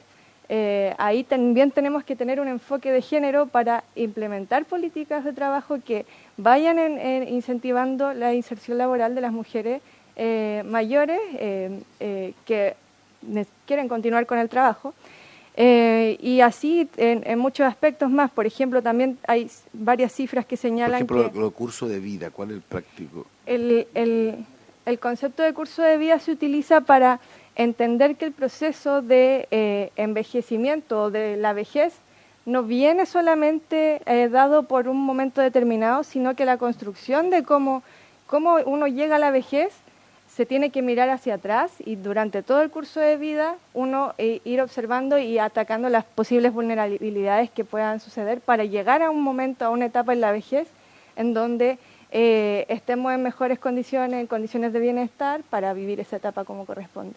A eso se refiere el enfoque de curso de vida. Y el enfoque biopsicosocial quiere decir también que vemos que en la vejez hay ciertos aspectos en donde la salud va sufriendo algún deterioro por razones, por enfermedades no transmisibles, por ejemplo, que se presentan, por la vejez en sí misma va generando algunos aspectos de ese tipo, pero no es lo único. O sea, no podemos mirar todo esto desde una mirada médica, sino que también comprender todo el aspecto psicosocial que rodea la vejez. O sea, los entornos, la capacidad que tiene una persona de participar de la comunidad, la familia, y que en el fondo no podemos dar una mirada solamente desde este aspecto de salud, sino que también tenemos que dar una mirada amplia a todo lo que construye a una persona en el fondo.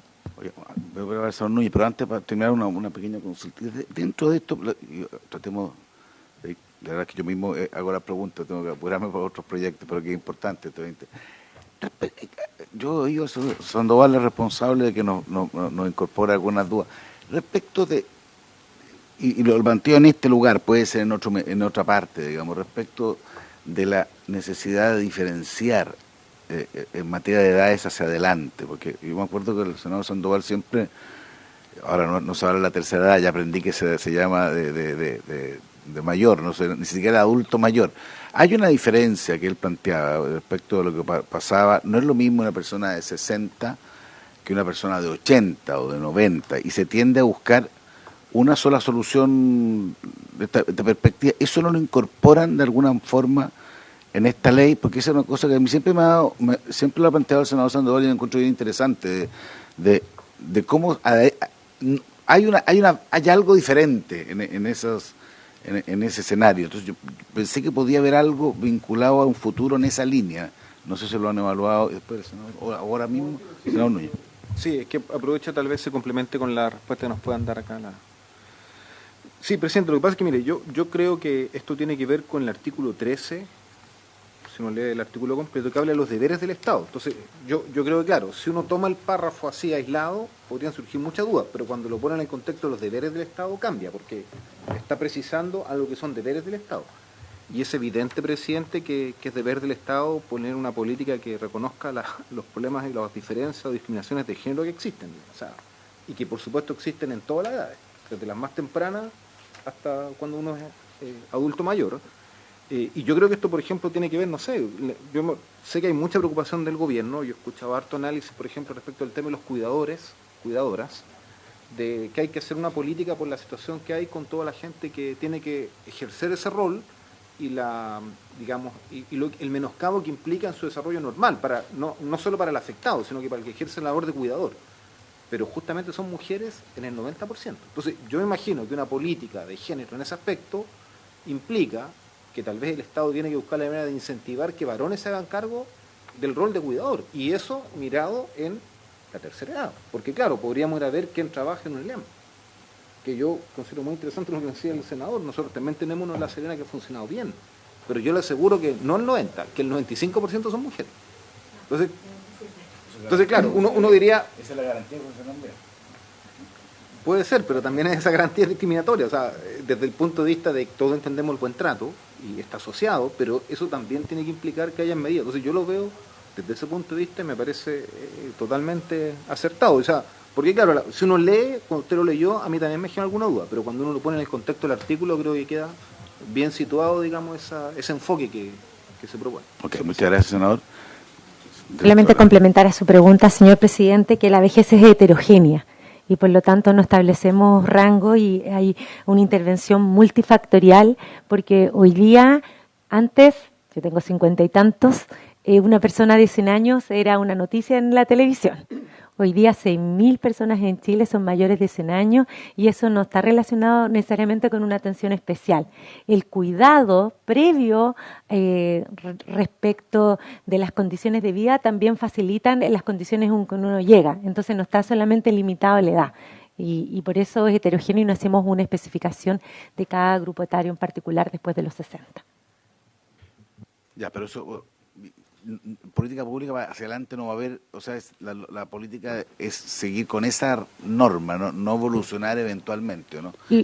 No es una pregunta de reflexión. Sí, no, es que es súper válida, disculpe, pero es que eso lo vamos a abordar en la Política Nacional de Envejecimiento, porque como va a operar durante 10 años como Servicio Nacional, vamos a tener la información, la evidencia que hay para el trabajo en esos grupos, dado esta base que indico que la vejez es heterogénea. Entonces ahí lo vamos a ir abordando, porque si no la ley nos amarraría a conceptos que podrían ir cambiando a través del tiempo.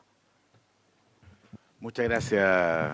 Bueno, quedan planteadas las reflexiones respecto de eso. Si le parece, lo vamos por aprobar. Vamos a la última. Finalmente, presidente, el artículo 14, en la página 25.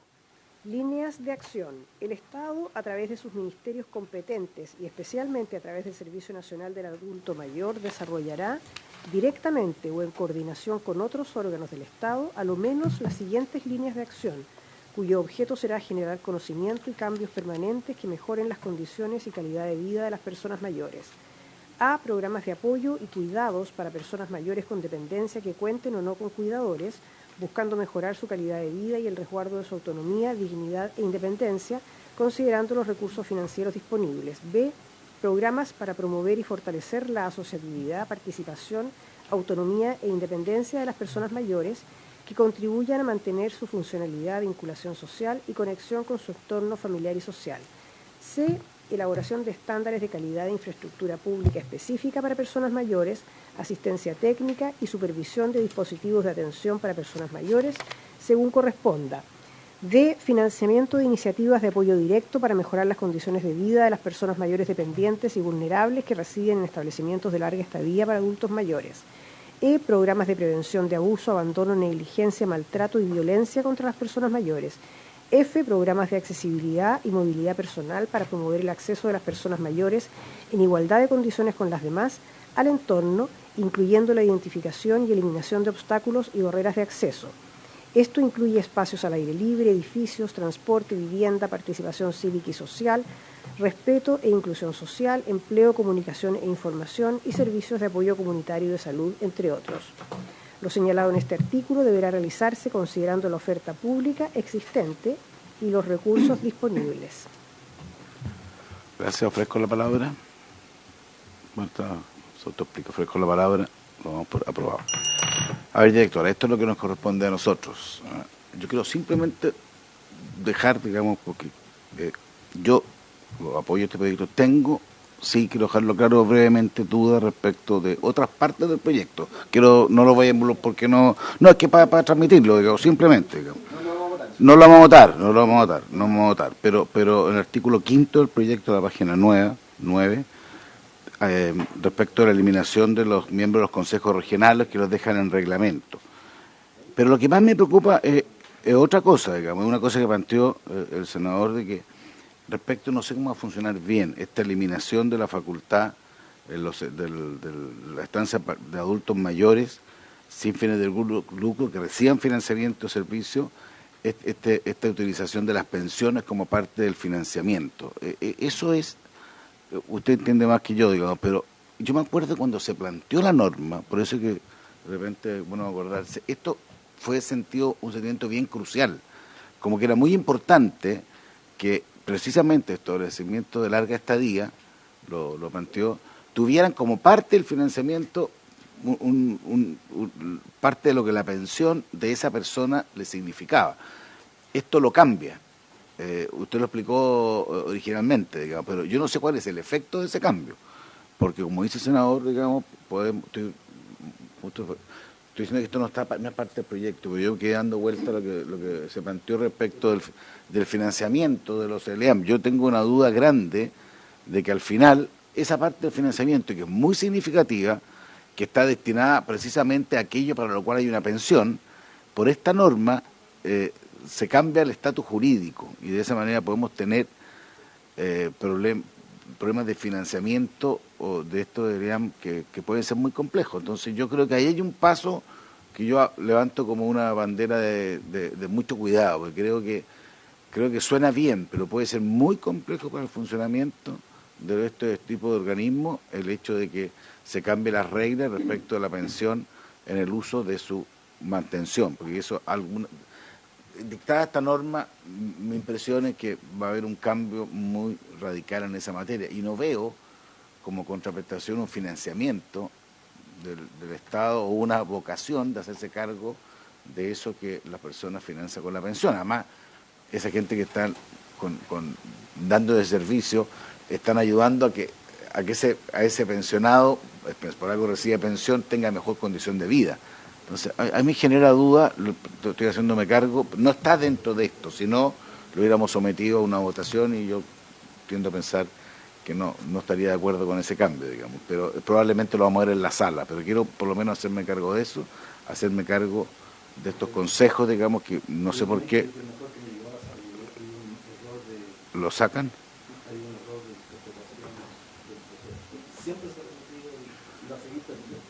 Ya, pues entonces sería bueno que se aclara. Y por último, hay... Siempre se ha permitido, ¿verdad?, el hecho, una persona mayor internado, un porcentaje de su misma pensión se destina, ¿verdad?, al financiamiento de los propios gastos que tiene y se autoriza a través de una facultad para que se haga el cobro de ese tema. Eso no se prohíbe a partir de esta ley que sigue ocurriendo, ¿no? No se prohíbe.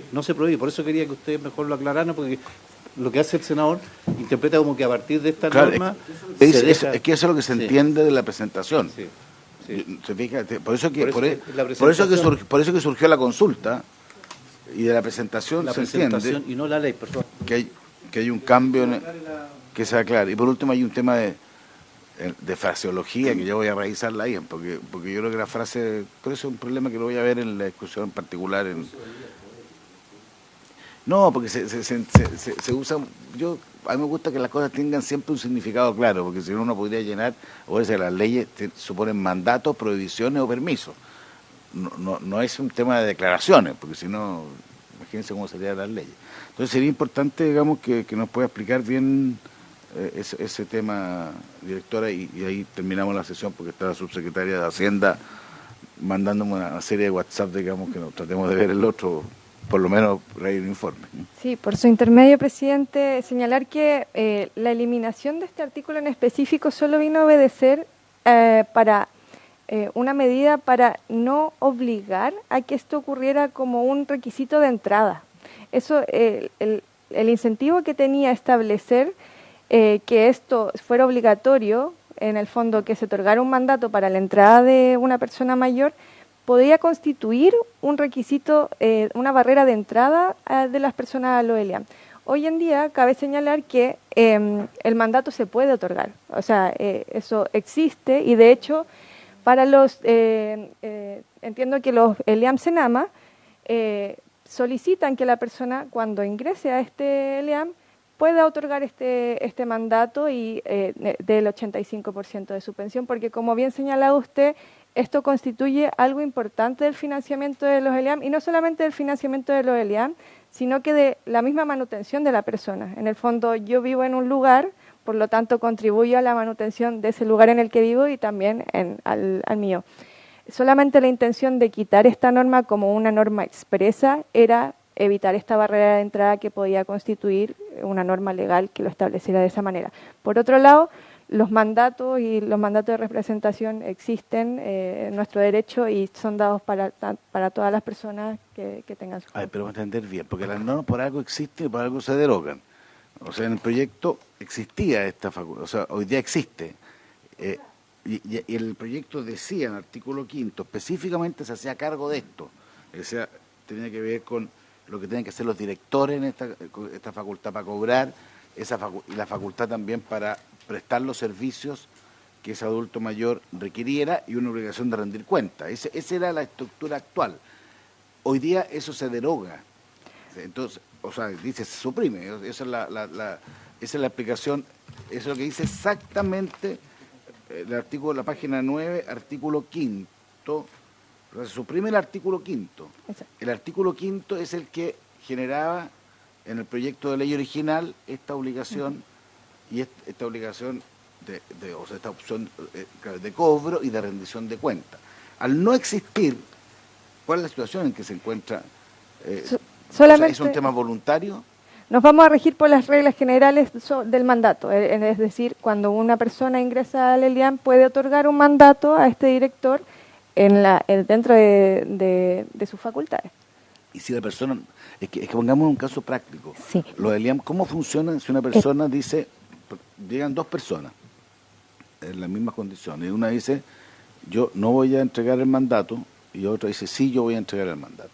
Una supone que uno va a poder financiar los gastos que esa misma persona genera a partir, a lo menos en parte, porque me imagino que no, de esa pensión, y otra no, que va a tener que recibir lo mismo sin ese aporte. Entonces, ¿cómo se asume eso en la vida práctica? Esa fue la pregunta suya exacta. Sí, señor presidente, eso también es por la autonomía de las personas mayores, porque hay un porcentaje importante que cognitivamente tiene poder de decisión. Entonces, la idea es que esto sea consensuado y no sea una limitación del ingreso a los establecimientos de larga estadía, pensando siempre sí que también queremos romper el paradigma que los establecimientos de larga estadía son la última instancia donde queremos que estén las personas mayores. He estudiado que la institucionalización no beneficia la autonomía y dependencia de las personas mayores. Y en este ámbito en general es pensando en que de ese 85% que pudiese el director del establecimiento hacerse cargo para la mantención de la persona mayor, existe un porcentaje de administración, cuando la persona mayor tiene las capacidades cognitivas para la administración de sus recursos. Lo entiendo, esa parte la entiendo perfecto. Lo que no entiendo, un segundo, senador, lo que no entiendo es al derogarse el artículo o al eliminarse el artículo, hay un cambio en las reglas y en la práctica no va a haber no hay ningún incentivo para que una persona voluntariamente entregue parte de su pensión. Usted me puede decir que está bien o está mal. Eso puede obedecer al legítimo ejercicio del derecho a la voluntad, pero no sé cómo funcionan los ELEAM sin ese aporte. Eso es lo que trato de explicar, porque yo lo conozco, cada uno lo conoce en su región. Es parte del financiamiento, no es que sea, y por algo una obligación de rendir cuenta. Entonces lo que no me gustaría que ocurriera es que en vista de eso se cierren, y cuando digan por qué se cierra, es porque por esta norma. Eso es lo que uno tiene que tratar de velar porque no ocurra. ¿Se fija? Senador Sandoval. Sí, no, mire, probablemente hay una frontera ahí que es necesario hacer un ajuste, porque como bien señor usted, pueden darse dos casos. El caso 1, de la persona a la cual concede el 85% de su pensión, y el otro caso 2, que en mérito de esa misma libertad diga, ¿sabe qué más? No, yo voy a administrar mis recursos. Puede darse. Yo creo que vamos a revisar los detalles y hacernos cargo en realidad de cómo especificar un poquito más el punto. Señalarle que este es el primer trámite de esta ley también, así que tenemos espacio todavía como para hacer alguna corrección y lo vamos a tener especialmente presente sobre este particular. Eso lo pediría para que esto funcione de buena manera. Senador García.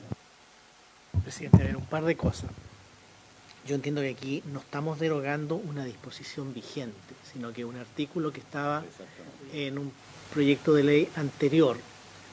Yo me imagino que hoy las personas, cuando ingresan a un ELIAM, se les pide que acepten, o sea, que el ingreso es contra aceptar que me van a descontar de mi pensión. Yo tengo que dar una autorización para que probablemente se paguen de mi pensión, en muchos casos, y de esa pensión el 85% vaya a mi mantención y el otro 15% vaya para mis gastos personales. Yo entiendo que además eso se hace en el marco de la autonomía de cada persona. Pues si soy yo el que probablemente quiero irme al ELIAM, porque a lo mejor no tengo familiares, porque voy a estar mejor que con mis familiares. Yo creo, directora, que usted debe saber que la demanda por hogares es enorme. Las listas de espera son muy, muy grandes. Que tenemos muchos hogares no quiero usar un término, muchos hogares no reconocidos. Informales, ¿verdad? Y si no fuera por esos hogares tendríamos seguramente muchos adultos mayores viviendo en la calle o viviendo en muchas peores condiciones. Yo sé que no es el ideal y a mí me gustaría, y siempre he pensado en que Senama debiera tener un programa y debiéramos tener fondos concursables para que esos hogares que hoy día son informales se formalicen. Y para eso requieren inversión, porque ¿por qué son informales? Porque no tienen la cocina adecuada, porque no tienen los baños adecuados. Nadie está lucrando con esos hogares. Ahora que se demoniza tanto el lucro, nadie. Yo tengo en Temuco hogares con 20, no solo en Temuco, en la Araucanía, hogares con 20 adultos mayores, 18, 16, con 8 casas que han sido habilitadas. Y claro, pero no tienen la cocina, que todo tiene que estar sanitizado, no tienen los baños adecuados, probablemente las dimensiones tampoco son suficientes. Pero ¿cuánto podríamos hacer si tuviéramos un fondo concursable que permitiera que esas personas, porque muchas veces son personas de buena voluntad, pudieran regularizar y de esa manera el servicio de salud, porque entiendo que a ellos está entregada la fiscalización de estos hogares, el servicio de salud pudiera fiscalizarlo. Hoy día no lo fiscaliza nadie. ¿Y sabe cuándo nos enteramos, directora? Normalmente cuando mueren adultos mayores, en un incendio, en una inundación, hoy mire, aquí había un hogar de adultos mayores y nadie sabía. Yo en general lo que veo con estos hogares informales, mucho amor por los adultos mayores, mucho cariño, mucha dedicación, mucha atención. Yo, créame, no sé cómo lo hacen. Sé que de repente también hacen sus colectas entre los vecinos, los propios vecinos van a dejar. Pero hoy día la gente lo que más regala es ropa usada y probablemente en todos estos hogares nos vamos a encontrar con cerros de ropa usada que tampoco sirven para mucho. Entonces, a mí me preocupa. A ver, lo que quiero decir es que yo entiendo que en el proyecto de ley que estamos aprobando no hay ninguna norma que lo prohíba, no hay ninguna norma que prohíba que el adulto mayor o su familiar, que es su tutor, en fin, pueda decir, mire, sí, yo autorizo para que el ELIAN respectivo, el hogar respectivo cobre la pensión y de eso ocupe el 85%. Entiendo que no hay ninguna. A lo mejor hay que revisar la normativa actual, en fin, pero yo lo que creo que no hay que quitarle la posibilidad de que el adulto mayor, dentro de su autonomía, decida libremente, voluntariamente, mire, yo me voy a ir a un hogar y naturalmente tengo que contribuir a la mantención de ese hogar, tengo que contribuir al financiamiento de ese hogar. Eso es lo que queremos, no queremos abuso, no queremos que nada se preste para... pero también me parecería a mí un abuso, probablemente no del adulto mayor, pero sí de los familiares, que yo pretenda estar en un hogar de larga estadía y no pague nada. Es exactamente el punto que a mí me preocupa. Es exactamente lo que plantea usted al final. Y por eso, senador, usted que ojalá lo podamos, y directora, resolver de buena manera, porque no se entienda que habiendo eliminado un artículo que generaba esta política, se entiende que hay una especie de, voy a decirlo bien, de forma bien brusca, un derecho de los familiares, digamos, de decirle, mire, esta persona no firmo y lo tienen que mantener en circunstancias que no lo van a poder mantener en buenas condiciones de dignidad. Entonces aquí hay que redactar mejor esa opción. No sé, buscar exactamente, y lo pueden quedar con los dineros. Entonces eso es lo que afecta. Bueno, yo tengo que terminar esto porque si no... Un segundo, presidente. Presidente, yo solamente señalarle que esta es una ley que va más allá, ¿verdad?, de estos casos institucionalizados, que es lo que menos queremos, que en realidad los adultos lleguen a esa condición. Es una ley que precisamente apunta a crear un paradigma nuevo, un nuevo enfoque de obligaciones de la sociedad, de deberes del Estado, de reconocer los derechos que tienen, porque en realidad esto apunta a eso, ¿ya? Y es verdad que están todos estos casos, la institucionalidad, los menores de todos los adultos están en esta condición.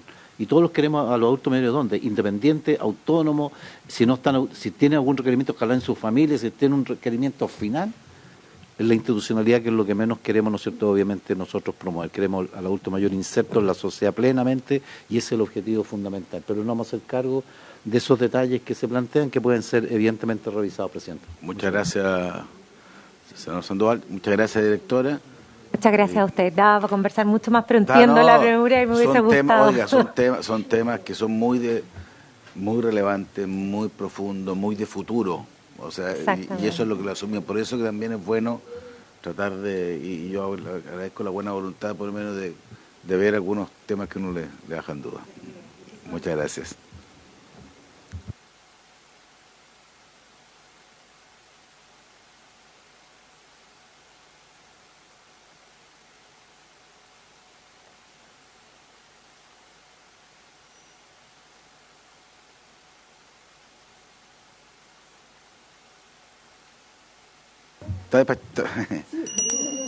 Estamos reflexionando si lo dimos por despachado, directora.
Antes que teníamos de despacharlo, y la verdad es que todo nos llega de adulto mayor, que es un tema de larga discusión muy interesante para el futuro. Entonces eso nos demoró un poco más de lo previsto, pero creo que tenía sentido.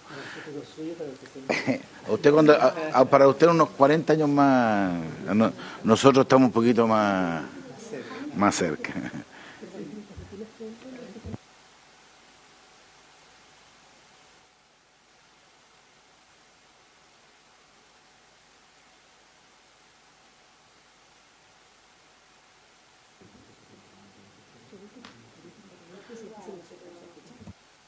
No, es el único tema, la duda que tenemos, subsecretaria, es que como hay también personas que quieren hacer uso de la palabra en Zoom, no sé si vamos a alcanzar la sesión de hoy o mañana eventualmente.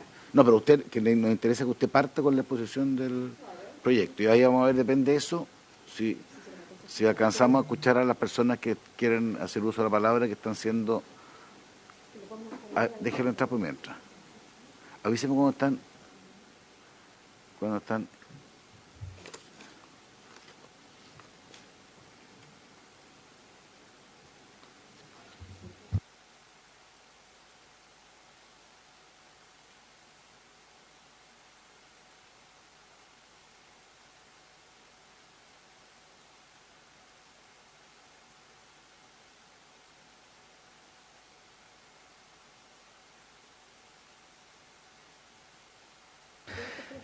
Ya, muchas gracias, subsecretaria. Tal como le había explicado, porque usted llegó aquí presencialmente, a las personas que están por Zoom y que han solicitado ser escuchados, tuvimos una discusión del proyecto anterior que se alargó bastante, más allá de la cuenta, un proyecto bien importante sobre el envejecimiento en Chile y sobre todo una institucionalidad que se está buscando y que tiene normas de Hacienda y que teníamos que despacharlo hoy día.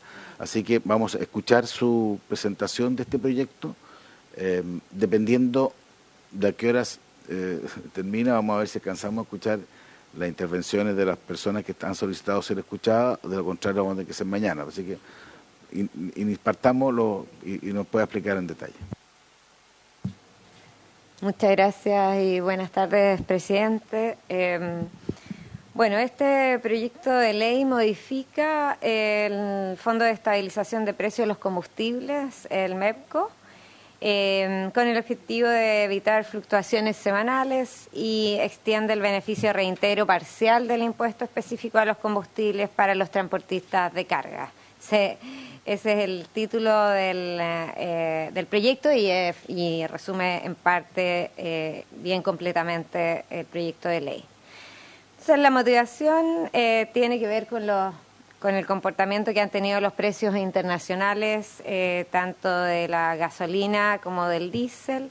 Estos alcanzaron máximos históricos durante mayo y junio del año pasado y han disminuido, ¿cierto? La gasolina ha disminuido más que el diésel, sin embargo, y además en el caso del diésel se mantiene también una alta volatilidad a pesar de la disminución. Todavía la volatilidad es bastante. Esto se junta junto al comportamiento del tipo de cambio, que también ha disminuido, pero también está con una alta volatilidad, ¿ya? El MEPCO, como lo dijimos, cierto, varias veces el año pasado cuando vinimos, ha permitido que haya un precio más estable en el tiempo.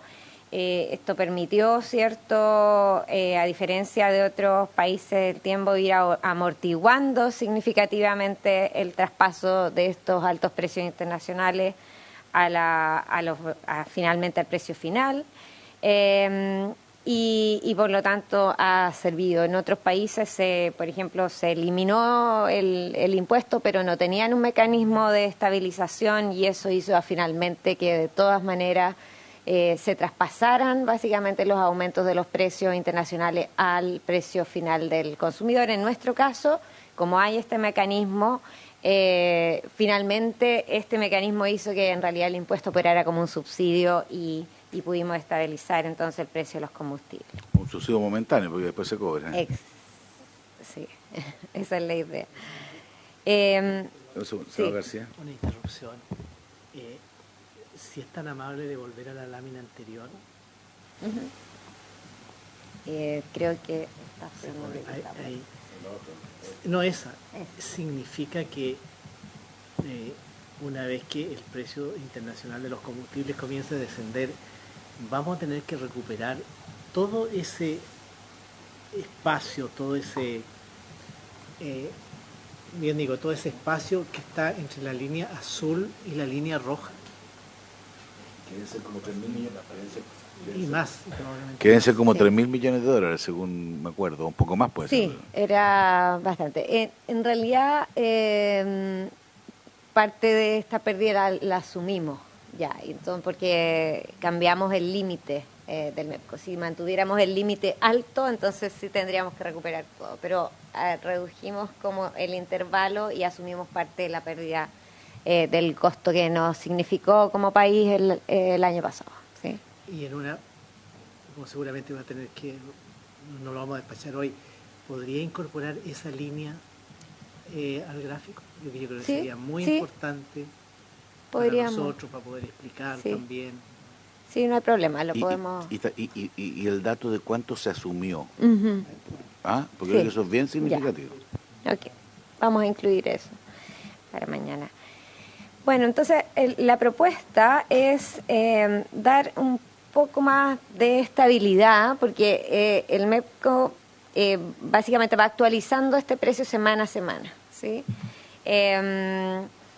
Y esto en el fondo se hace por dos motivos, ¿cierto? Porque básicamente uno no tiene información perfecta sobre el futuro y no sabe cuánto va a ser, entonces pues tiene que ir actualizándolo.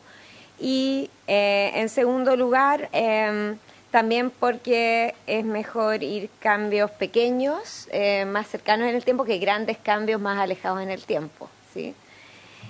Sin embargo, se le puede dar un poco más de estabilidad a este cambio. Y esa es la propuesta, que solo que la empresa nacional del petróleo, ¿cierto?, informe un precio, esta variación cada 3 semanas, ¿sí? Entonces, para la primera semana, y y los combustibles exceptuados el petróleo y diésel tendrían un máximo de cambio de más o menos 2,4% del promedio de las últimas 2 semanas del precio base. Hoy es 0,8% porque es cada semana. Entonces esto amplía a 2,4% respecto al precio base, pero cada 3 semanas. También para el diésel el máximo de cambio es más o menos 2,4% del promedio de las últimas 2 semanas del precio base. Para las últimas 2 semanas en que el precio informado por ENAP no debe variar, el componente variable del impuesto específico de los combustibles es la diferencia entonces entre el precio informado por la ENAP la semana anterior y el precio base.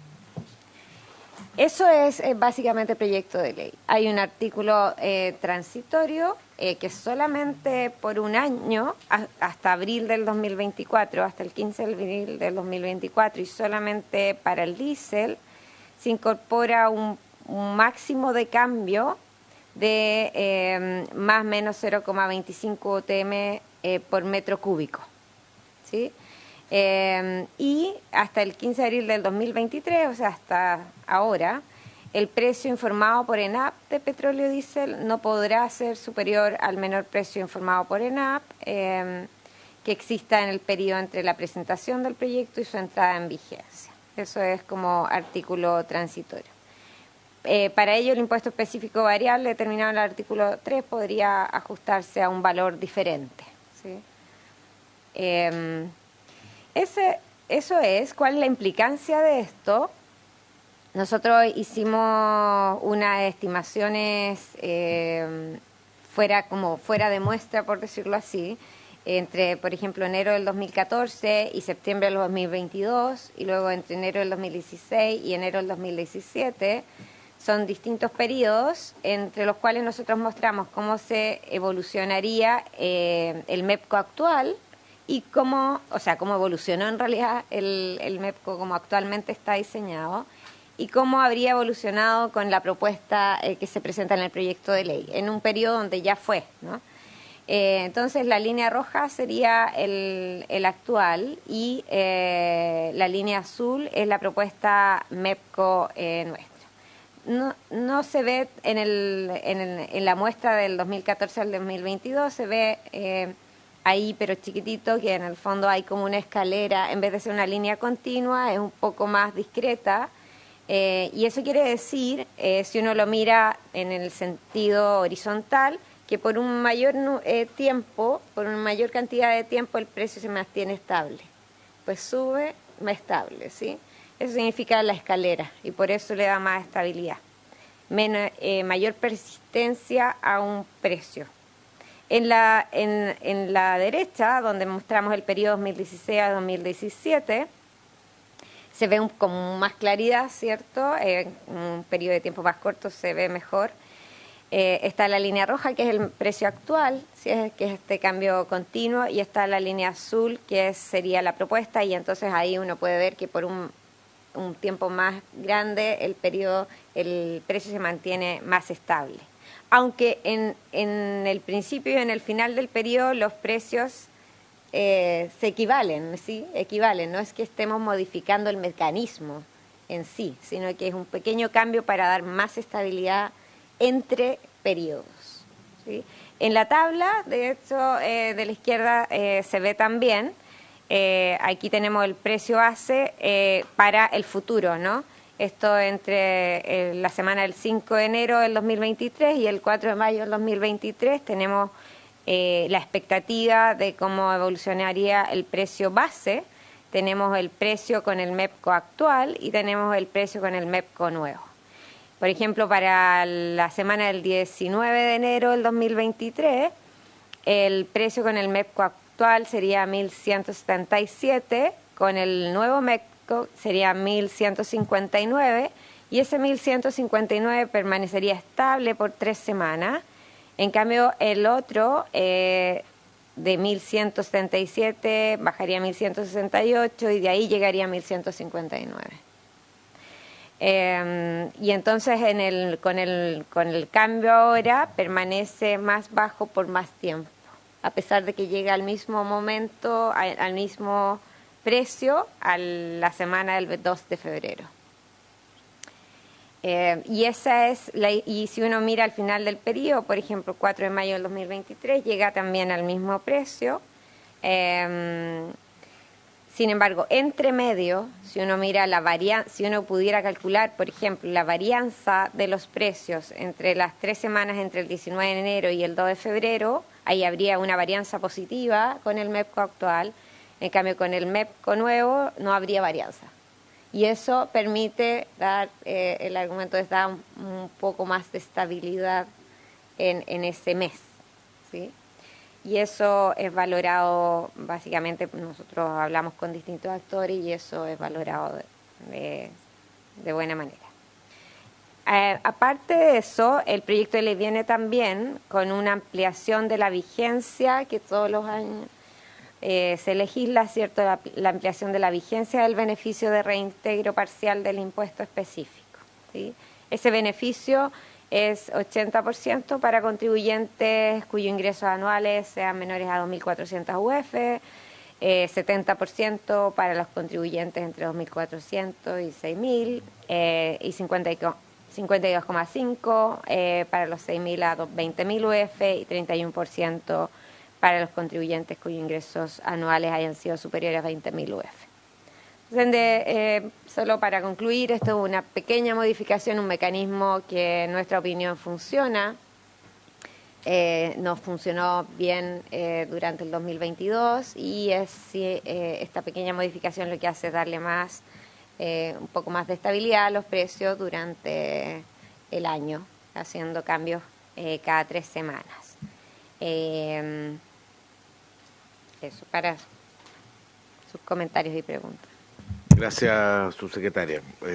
Aprovecho de decir a las personas que están por Zoom que mañana vamos a citar a sesión a las 10:30, digamos, para seguir con este proyecto, por la hora y partir escuchándolo a ellos, digamos, respecto, porque hay senadores, hay tres me parece, ¿no? Personas que piden hacer, no sé.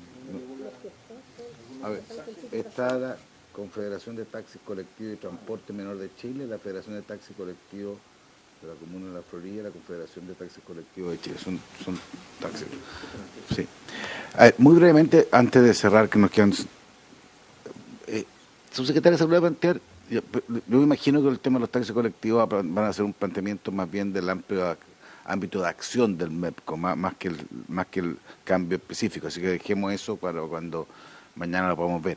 A mí lo que me pasa con este proyecto, ¿sabes? Yo he apoyado todos los anteriores de los MEPCO, pero aquí tengo mucha duda, particularmente porque aquí lo que se está haciendo es nivelando precios cuando el precio va para abajo.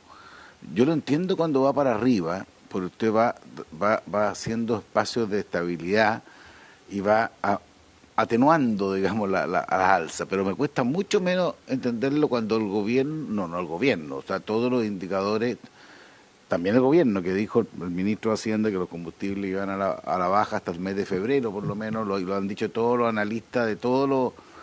y es una buena noticia, por lo menos para países como Chile, digamos. Entonces, yo prefiero en ese escenario que se mantenga el MEPCO y que semanalmente vayamos teniendo las bajas, porque si baja un peso, voy a colocar un ejemplo, baja 10 pesos una semana, baja otros 10 pesos una segunda semana y 10 la tercera semana, yo prefiero que eso se vaya traduciendo mensualmente y no la tercera semana con 30 pesos, porque creo que justamente es una estabilidad que funciona al revés. A mí me gusta que el beneficio se traspase al consumidor, particularmente en una situación energética tan rara como ha ocurrido este periodo, digamos. Entonces, a mí lo que me pasa es que la filosofía del cambio,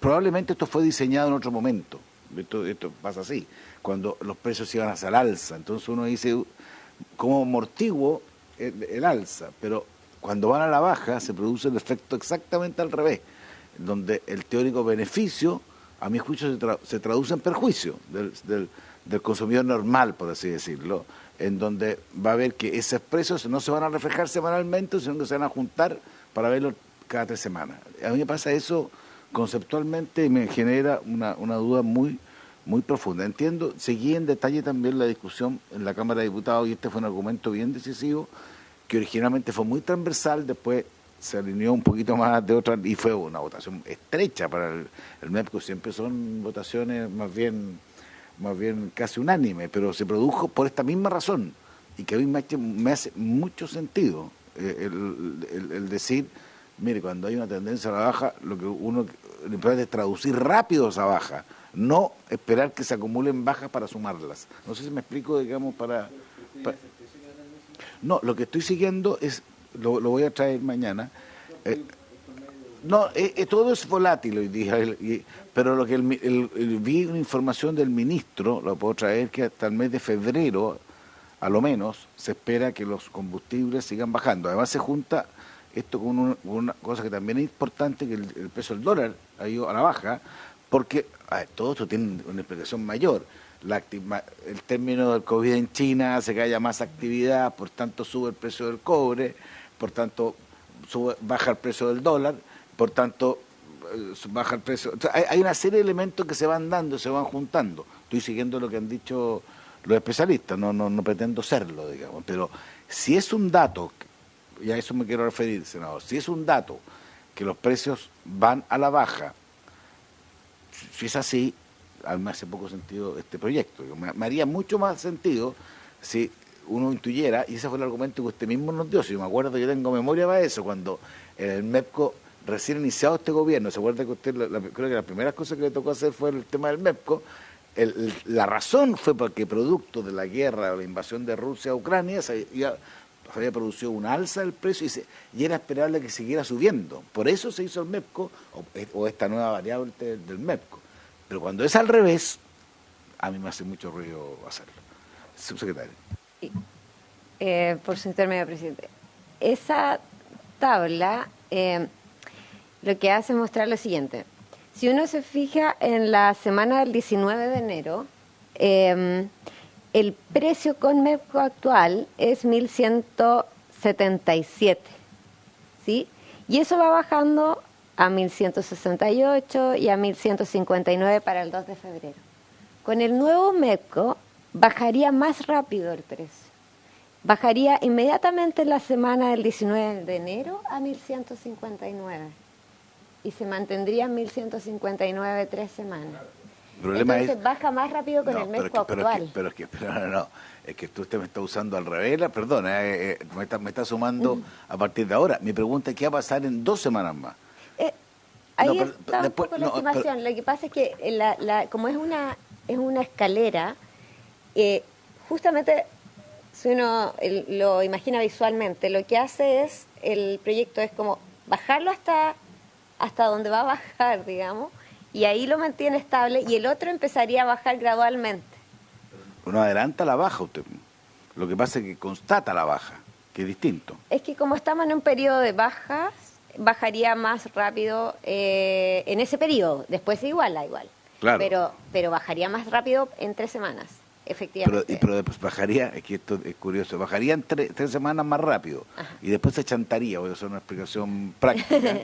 Claro, mientras en el antiguo MEPCO seguiría bajando, en el nuevo MEPCO se trancaría hasta 3 semanas, en donde se haría cargo de las bajas de las 2 semanas anteriores. Eso es lo que pasa. Ahí, por ejemplo, sí, en la semana del 9 de febrero, y ahí el otro sigue bajando a 1.150, pero el nuevo MEPCO bajaría a 1.132, que es más. Igual se igualan en la semana del 23 de febrero. ¿Sí? Recién en la semana del 2 de marzo, ahí también va bajando. Ahí, por ejemplo, está un ejemplo distinto. Está en 1.123 el 2 de marzo. El nuevo MEPCO estaría en 1.122, se mantendría en 1.122 y, claro, el otro bajaría en 1.117, 1.110, 1.102. Sin embargo, le da más estabilidad en esa semana.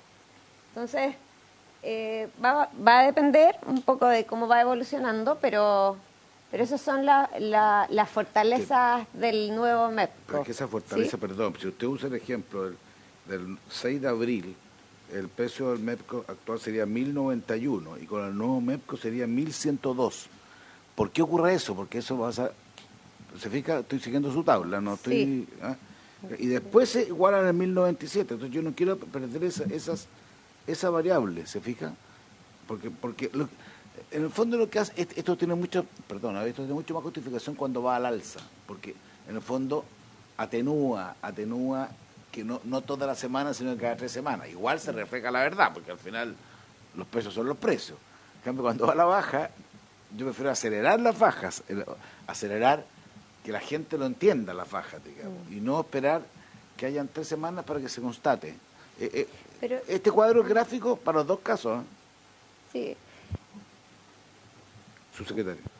Sí, no, depende un poco de la evolución de las semanas, pero por ejemplo lo que nosotros estimamos hacia el futuro, en la mayor parte de las semanas, la baja justamente se acelera por más tiempo. A pesar de que llegamos al mismo nivel, no sé, la semana del 13 de abril al 27 de abril también, llegamos más rápido a 1.097 y nos quedamos ahí más semanas. La mayor parte de las semanas, como vamos bajando, la baja iría más rápido, ¿sí? A pesar de que llegaríamos al mismo nivel cada 3 semanas. Bueno, discutámoslo mañana, pero yo con la misma tabla le uso el ejemplo del 6 de abril, le uso el ejemplo del 16 de marzo. Ahora todos entendamos, no, estamos haciendo proyecciones, si uno supiera que eso va a ser... Sí. Pero veámoslo, pero esa es la inquietud máxima que yo le quiero plantear, por lo menos. Solo un argumento adicional. Otra de las formas de verlo es la estabilidad en cierto periodo de tiempo, ¿sí? Que yo lo resumí recién como si uno calculara la varianza en esas semanas.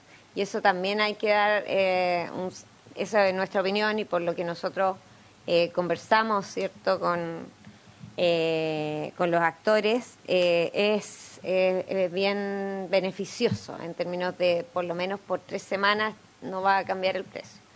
¿Sí? Y son 2 cosas. Entonces, acelerar por periodo de tiempo simplemente la caída y por otra parte darle un poco más de estabilidad. Esas 2 cosas son los beneficios de este MEPCO nuevo. No es que está cambiando el diseño general del mecanismo, simplemente le da un poquito más de estabilidad con este cambio cada 3 semanas. Ok, senador García. Presidente, muy breve, pero a mí me gustaría poder conocer en la sesión de mañana información de ENAP. Yo no sé si los consumidores están finalmente financiando alguna ineficiencia de ENAP, si quizás el valor de la refinería pudiera ser más bajo y de esa manera beneficiar a los consumidores. Me gustaría tener un poco esa mirada, porque yo entiendo además que ENAP es prácticamente el único refinador de combustible que tenemos en Chile. No sé también qué pasa con importaciones. Yo no sé si estamos importando combustibles refinados. También sería bueno tener eso. ¿Qué nos dice a nosotros? Mucha gente, por lo menos a mí en la Araucanía, me dicen que cruzan la frontera y en Argentina los precios están pero muchísimo más bajos.